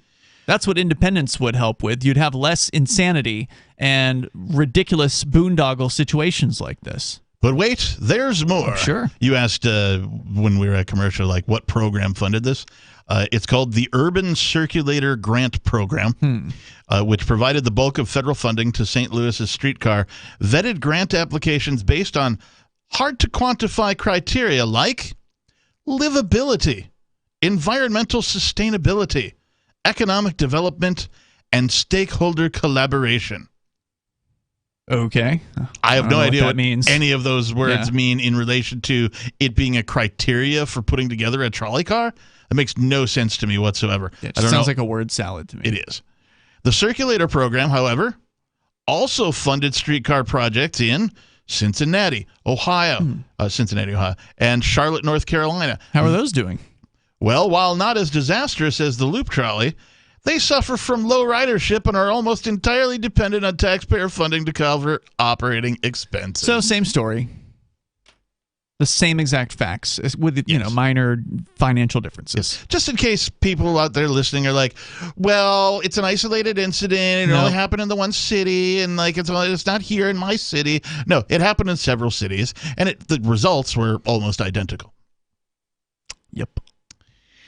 But somebody got a job. There's a trolley operator who's doing great. Well, not anymore because it's mothballed. Yeah. Well, they're going to bring it back. Yeah. It sounds to me like they're going to bring it back. Because they don't want to lose their, federal government monies. It doesn't specify, but it makes me wonder, did they put together, like, some sort of bureaucratic team, like the trolley... The task force. Task force, something like that, Oh, yeah. The overseeing, and, hire, 12 bureaucrats to do nothing? Probably. The number here is 603-283-6160. Whether you want to talk about the disaster of government transportation, look, if there's a demand for it in the market, let the market pay for it on their own. More coming up. If you want to bring more liberty into your community, there's something you should see. Intercoin, the movement you might want to join. If you like Bitcoin, break through. It's true. It's truly something new. If you'd like to see real prosperity, start your own currency, boost the economy. Intercoin, the movement you might want to join. If you like Bitcoin, its impact's hard to overstate, results you can appreciate. If you're tired of relying on the state, want to make your own community great, homelessness and hunger to eliminate, let the wealth accumulate. Don't wait for the growth rate to accelerate. Go to intercoin.org and get the coins for yourself. From Feature Story News in Washington, I'm Simon Marks with the Week in Review. And the week ended in the U.S. state of Georgia with the jailing for life of the 3 white men convicted of murdering black jogger Ahmaud Arbery. 2 of them, Travis McMichael and his father Gregory, were sentenced to life without any possibility of parole. A third man who filmed the killing, Roddy Bryant, secured a life sentence with the possibility of parole. Judge Timothy Walmsley. It is a chilling, truly disturbing scene. And he was killed because individuals here in this courtroom took the law into their own hands. And the men also face a separate federal hate crimes trial next month. The week also ended with sadness around the world following the death of actor and humanitarian activist Sidney Poitier. He was 94, and all over the world this weekend, people will once again be enjoying his classic films, including Guess Who's Coming to Dinner, Heat of the Night, To Sir with Love, and They Call Me Mr. Tibbs. He was the first black actor ever to win an Oscar as early as 1963. Film critic Jason Solomons. He was the only person that was working in the 50s and 60s on screen. When Hollywood needed a black actor, they went to Sidney Poitier for almost everything. And that became a bit of a burden for him. America marked the first anniversary of the January 6th insurrection by former President Donald Trump's supporters last year. President Biden used the occasion to tell Americans that the dangers to the country's democracy remain. Are we going to be a nation that accepts political violence as a norm? Are we going to be a nation that lives not by the light of the truth, but in the shadow of lies? There were deadly clashes between security forces and protesters in Kazakhstan this week, as public frustration with rising fuel prices sparked demonstrations in the oil-rich country. The country's president fired his cabinet, gave shoot-on-sight orders to the security forces, and invited Russian military forces to enter Kazakhstan. FSN's Julia Chapman reported their arrival from our Moscow bureau. This comes after the protesters tried to storm several government buildings, setting fire to the main administrative building in Almaty. But the violence hasn't been restricted to the largest city. There have also been outbreaks in other parts of the country as well. The week started with America reporting more than 1 million COVID-19 infections in a single day. It ended with President Biden insisting the situation should not be considered the new normal. He again urged people to get booster shots. In France this week, President Macron caused uproar and a brief suspension of the French Parliament when he said he plans to take aggressive action towards the country's unvaccinated. He spoke in scatological terms to a French newspaper. The opposition accused him of tarnishing the president's reputation. From bureaus worldwide, this is FSN. Got Telegram? You can follow our channel there and discuss show prep with other listeners at telegram.freetalklive.com.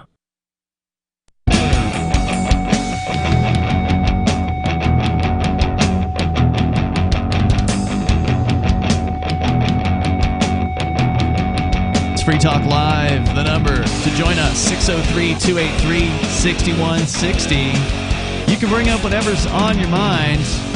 That's 603-283-6160. And with you tonight, it is Ian. And the captain. We're talking about these government boondoggle transit programs like the Trolley in St. Louis, which has been a huge money loser. But it was federal government dollars that went into the thing, and now the federal government is telling the gang in the federal government is telling the gang in St. Louis that they better keep it going, or they will not see federal dollars for transportation. You said Nazi. Maybe appropriately. They won't be seeing that in the future as far as any other federal monies for transportation. And of course, the city council there in St. Louis is, you know, they're going to do whatever they're told to do, and they're going to obey the federal government because the federal government acts like it owns people, and these people act like they're owned. And it's a totally different situation when government people at a state level stand up to the federal government and say, you know what, you can keep your millions of dollars. Yeah. We know you stole it from us to begin with, but you know what, go ahead. We don't want the money because we don't want to be controlled by you. And New Hampshire actually does that, not often enough, but it does do it. And that's the reason why we don't have an adult seatbelt law in the state of New Hampshire. Because whenever it comes up, and it does come up. Same thing with the helmet law, too. I believe you're right about that, yeah. And the status, the federal lovers, the empire lovers, that do want that money to be accepted, because the feds keep offering it. They're like, hey, sure you don't want this? It's a couple $1 million every year. We got it. It's right here. And so some of them do want it, and they put up a bill every 2 years because you have to wait you can't do it every year. You have to wait another year for the same bill to get put up in New Hampshire. So every 2 years, almost like clockwork, somebody throws up another, okay, let's have an adult seatbelt law. Okay, let's get an adult helmet law. And it doesn't pass.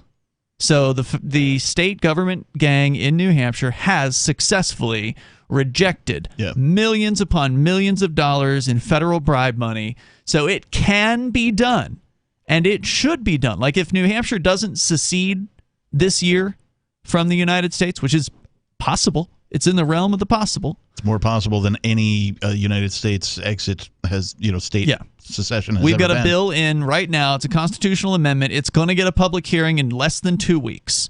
So that process is moving forward. But even if that doesn't happen, you're going to see more. You're going to hear more about nullification. You're going to hear more about people just saying no to the federal government. But it really needs to happen on a more individual level where people say no to the federal government. Amen. Like, no, I'm not going to pay you. I'm not going to give you money. I'm not going to obey your diktats. And one of those things that's coming real soon, of course, is going to be this Supreme Court case that got heard, I think, yesterday in the U.S. Supreme Court with the Biden mandate for the vaccine with the on nine businesses. the 9 people dressed in robes. Yeah, those people. They heard the Biden mandate through OSHA, where they are saying businesses with more than 100 employees have to have the vaccine mandate put in on their employees, and there were some people who challenged that. So that challenge is being heard in the Supreme Court right now. I'm not optimistic about it. I understand that there's some news media that says, oh, it's a conservative court, so the conservative court, they look like they might rule against it. Don't get your hopes up. The state rules for the state more often than it doesn't. The courts rule for the federal government more often than they don't. It would be great if they say, no, you can't do this, but that doesn't mean they won't figure out another way to do it. That they don't have some backup plan in their back pocket for, okay, well, OSHA couldn't do it. Well, let's try it through the Congress or whatever, right? So, this is not the end of the road as far as the amount of control that they're going to try to exert. And what needs to happen is people need to say no. And if you can't say no alone, then get to a place where you've got neighbors who will say no with you, because it makes it a heck of a lot more possible. I recommend checking out the Free State Project. They've got a great social media presence at Free State NH on Twitter. So check those folks out. I think no is one of the most powerful two-letter words in the English language. Absolutely. Probably right. The most powerful. No. If, I think, is the most powerful two-letter word in the English language, because it makes you wonder, like, oh, what if? What if? Right? If this were different. If things weren't, if this, if that. Like, it gives you... If people said no. If people said no. Right. So only second to if, right? Yeah. But no is really very powerful. And if you're not used to saying no, start saying no at a very small, area of your life and just see how it goes. Get used to saying no to stuff. Yeah. And then when the big stuff comes around, it's much easier for you to say no, because now you're in the habit of it. You know what it feels like. You know how to handle it. You don't feel so intimidated by it. You don't feel like it's, I don't know, I can tell these people. No, you can. They're just people. Tell them no. Let's go to the phones here. I think we got David on the line in New Mexico. You're on Free Talk Live. Yeah, hey, how you doing? I wanted to demonstrate real damage done in real terms by our government and, as usual, judges. And I'm doing it today because I want to commemorate the birthday of my daughter Paisley by sharing this little bit of information. As everybody knows, I said goodbye to both my children, David and Paisley, in Albuquerque, New Mexico, on July 2nd of 2007, not knowing I'd never see them again, and I never saw them again. And I want to commemorate her birthday, another missed birthday, and everything else, by sharing this little tidbit. I won a unanimous decision at the New Mexico Court of Appeals, Wexler, Bustamante, and Kennedy, Roderick Kennedy writing a decision saying that M. Monica de Zamora had broken the law. What she did is she illegally adopted my children to somebody else. The Court of Appeals reversed that. That's not a little thing. Mm-hmm. Adopting someone's child to a non-related individual and then having that reversed. That's not a little thing. But I had it reversed, and here's where the salt was poured in the wound. What the Court of Appeals said in their decision that M. Monica Zamora, you, one, misapplied the burden of proof. Mr. Olson did not have to prove that he should have his own children. The other side had to prove that he should not have his children, but you applied that burden backwards. And, and to make it even worse, they said that Judge M. Monica Zamora, even if you had correctly applied the burden of proof, which you did not, the complaining party did not have the facts to prove their case. Yet you adopted Mr. Olson's children away from him anyway, illegally, and we reversed that and remanded it back to Judge John J. Romero to correct. And John J. Romero never did a thing to correct it. Zero. Yeah, and you have no recourse in any of this. There's nothing that you personally can do to force them into any action, to bring any attention to other than doing what you're doing, which is calling talk radio shows. Like, there is no mechanism for you to go. Well, I'm sure he's filed a motion, but obviously, that was 14 years ago or whatever. But that's it. Like, he's stuck in the hell of bureaucracy with this.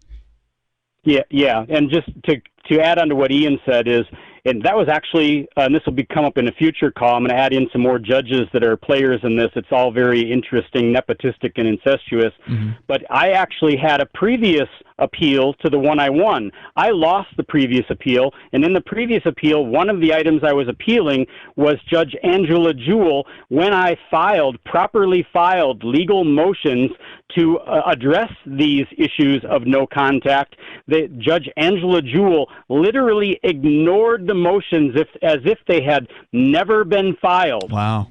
I mean, the corruption is just so rife out there. And thank you for the call tonight, David. And he's just one of so many people who have been victimized by this system. And like you said, Captain, have no recourse, because he could say, all right, I'm going to stop paying property taxes in protest. And then they would send men with guns to his house and demand that he exit the house because they've taken it on paper in their tax sale, and they've sold it to somebody else. And now that new owner is the owner of the property, according to the government. If you don't leave, then we will shoot you.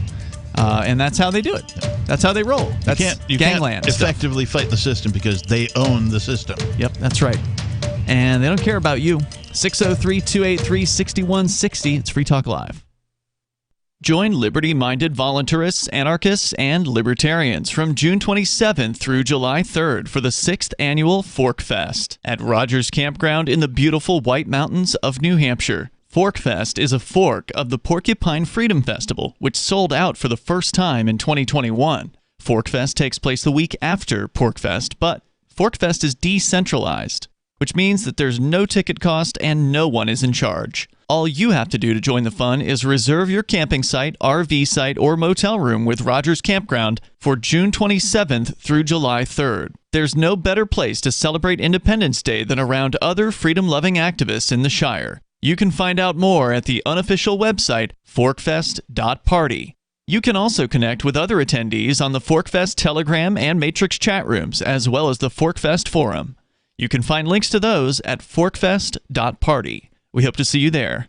Forkfest.party. Looking for a great real estate investment? Consider New Hampshire, which is ground zero for the Liberty Movement. Your first call should be to Mark Worden from Porcupine Real Estate. He's more than just a real estate agent. He's your New Hampshire concierge. Where are the best places to live? Do you want farm, city, the burbs, or forest? Do you want a duplex or multifamily building so that renters pay your mortgage? There are homes in all price ranges in New Hampshire, and Mark can help with financing too. Invest in liberty and property. Mark Worden can help. PorcupineRealEstate.com. If you want to know the latest about Free Talk Live before we go on the air, all you need to decide is how you want it delivered. It's your choice. Visit news.freetalklive.com to receive our usually weekly news updates by email. Plus, we have a Twitter account at twitter.freetalklive.com, and you can follow us on the decentralized Mastodon platform at toot.freetalklive.com. So please follow us at toot.freetalklive.com and sign up for our emails at news.freetalklive.com.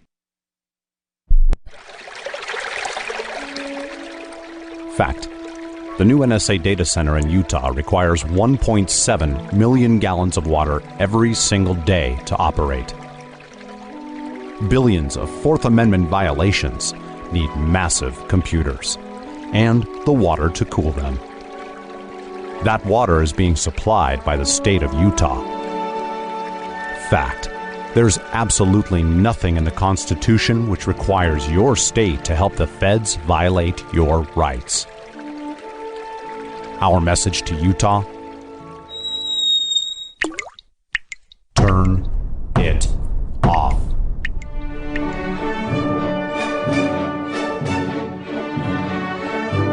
No water equals no NSA data center.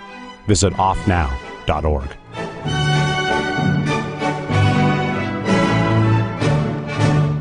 There are lots of ways to listen to Free Talk Live. Our podcast has been around since podcasts began, and now the FTL feed is loaded with content besides our full show archives. Did you know that we make it easy for you to customize your podcast subscriptions? We have different feeds, one that includes only our full shows, one with just the Daily Digest, and our main feed that includes everything. You decide what you listen to. It's quick and easy to customize your feeds at feeds.freetalklive.com. That's feeds.freetalklive.com.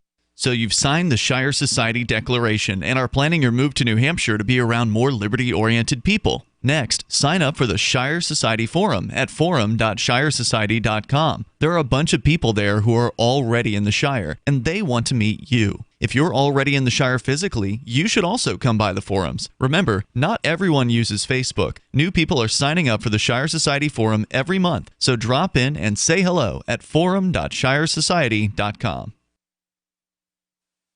Our Matrix server is about as free as internet chat can be. Join the existing rooms or create your own at chat.freetalklive.com.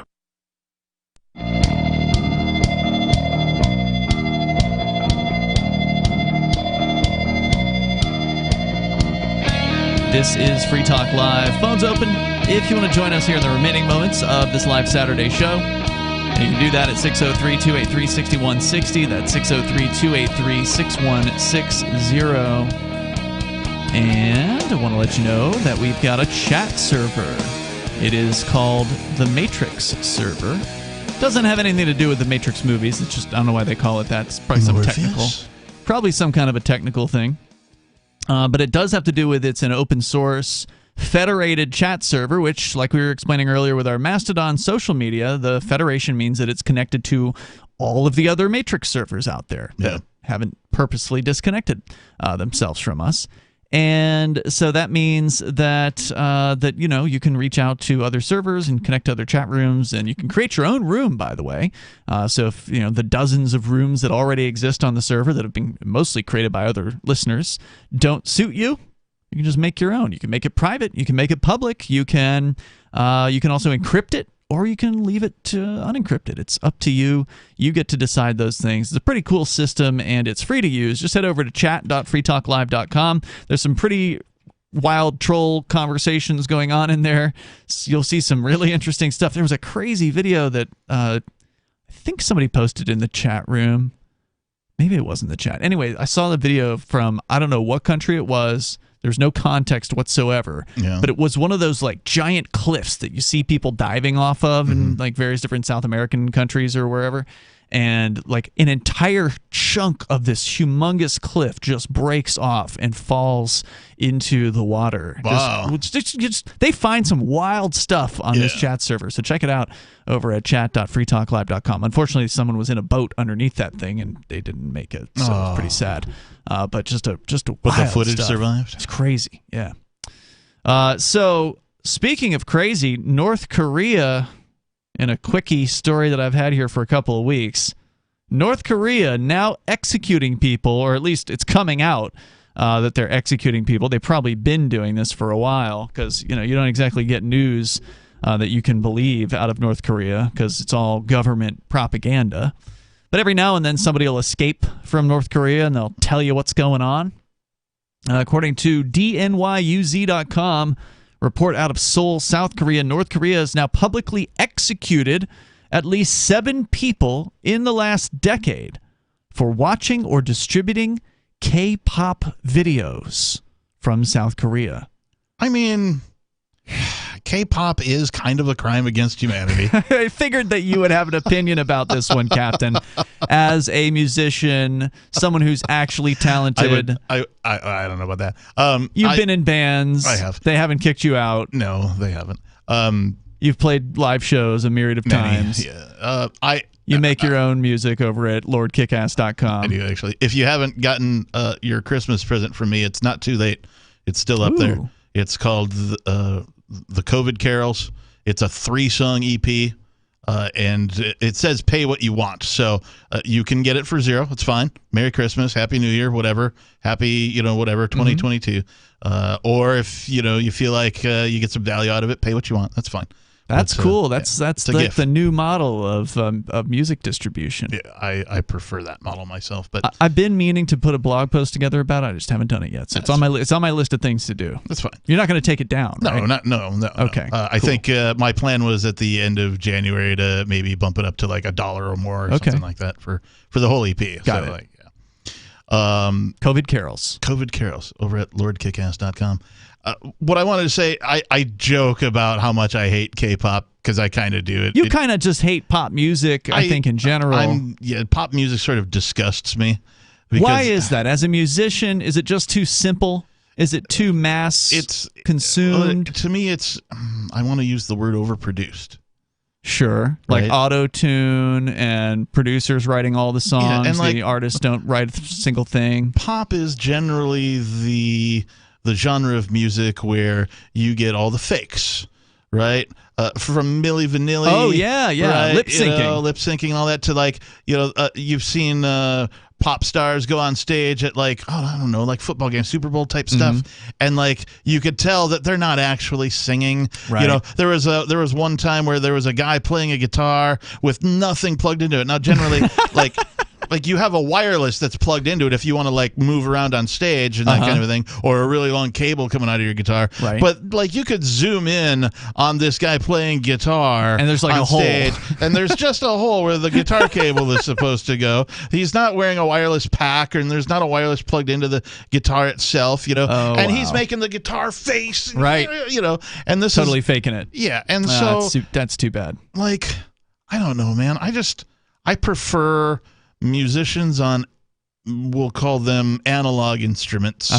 Right now, everything's processed to some extent, even in rock and roll and heavy metal and that kind of a thing.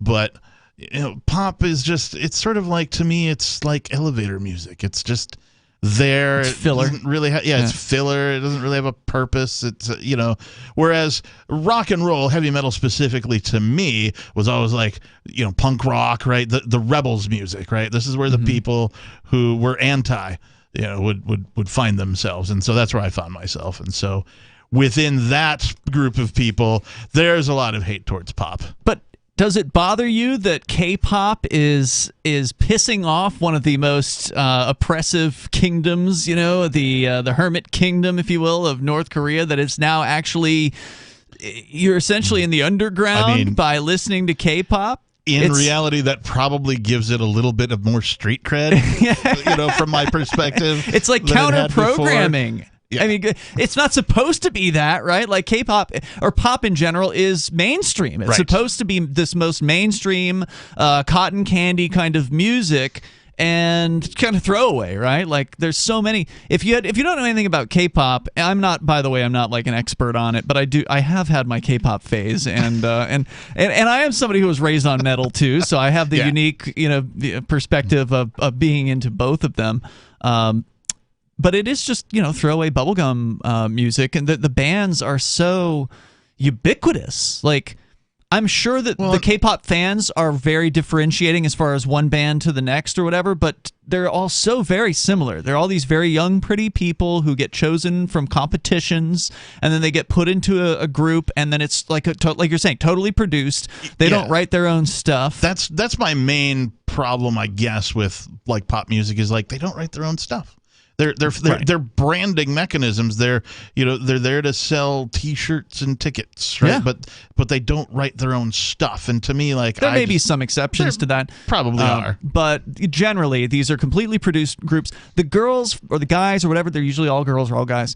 They don't know each other usually before they go into these groups. They just they're contested to get in. They're chosen, and then they go, put them together. Sometimes it doesn't work out. Somebody drops out. They put another one in, and so it's very kind of overseen and, like you're saying, produced. I have the same hatred for these TV shows like American Idolator. Or American Idol, that type of thing. The face They're or pop whatever. searches, right? That's all they are. But here you are. The reality is, you watch K-pop in North Korea, you are an underground smuggler, basically. And so what is normally just this totally programming for the state, for the Illuminati or however you want to look at it, is actually counter programming in North Korea. Transition Justice Working Group is the human rights organization that has come out about this. Kim Jong-un, they say, has called K-pop a, quote, vicious cancer, unquote. And I wonder what he listens to. Whatever he wants. Well, okay, but probably not what he thinks what they want you to think that he listens to. Transitional Justice Working Group based in Seoul interviewed 683 North Korean defectors since 2015 to help map the places in the north where people have been killed and buried in state-sanctioned public executions. In the latest report, the group said it had documented nearly 24 of those executions under Mr. Kim's government. Oh, my God. He's attacked the South Korean entertainment, songs, movies, TV dramas, which he says corrupts North Koreans' minds. And this isn't new, by the way. That Kim Jong-un is just carrying on the legacy of his grandfather and his father before him. There has always been a prohibition on any content coming in from the South. So this is just the latest version. It's easier to smuggle it now, so more people are getting put to death. It reminds me of the old Soviet Union before the Cold War ended, when folks would use X-ray sheets to reproduce, like the Beatles and popular music of the time and smuggle it into Russia. That's exactly what this reminds me of. Yeah, and thing is, the technology hasn't changed that much in North Korea since those days of the Beatles. They've got some really, it's like, from what I understand of people who visited there, it's like stepping into the 1950s as far as the tech is concerned. But the other thing is, I guess there is something recent that happened about this. They did adopt some law last December that those who distribute South Korean entertainment can face the death penalty. So it used to be that you just went to a death camp where they would work you to death. Now they can just straight up execute you for K-pop. Sad stuff.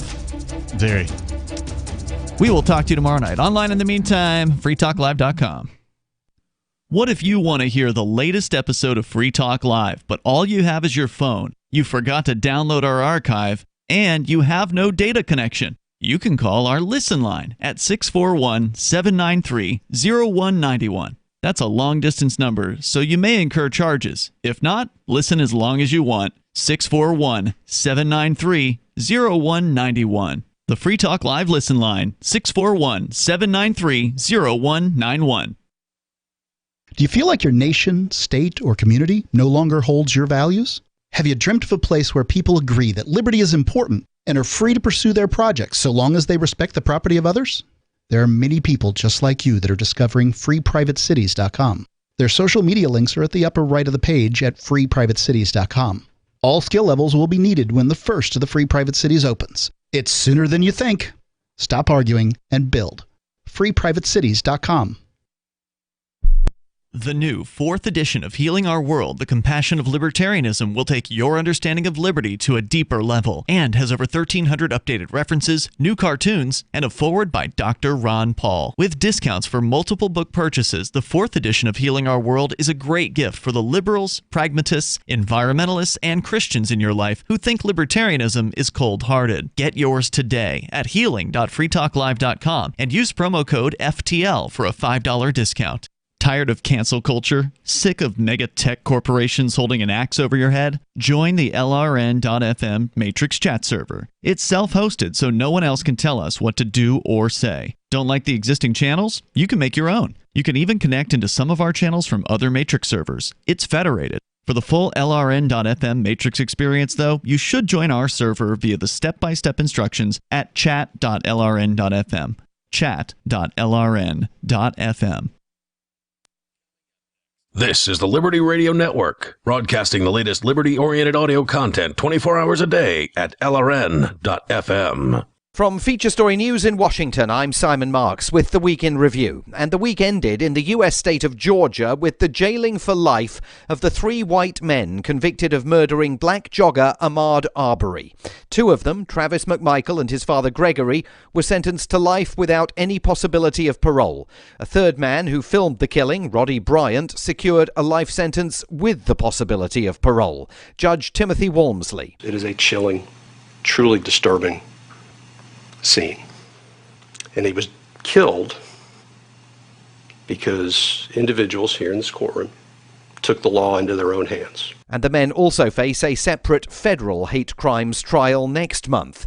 The week also ended with sadness around the world following the death of actor and humanitarian activist Sidney Poitier. He was 94, and all over the world this weekend, people will once again be enjoying his classic films, including Guess Who's Coming to Dinner, Heat of the Night, To Sir with Love, and They Call Me Mr. Tibbs. He was the first black actor ever to win an Oscar as early as 1963. 2003. Film critic Jason Solomons. He was the only person that was working in the 50s and 60s on screen. When Hollywood needed a black actor, they went to Sidney Poitier for almost everything. And that became a bit of a burden.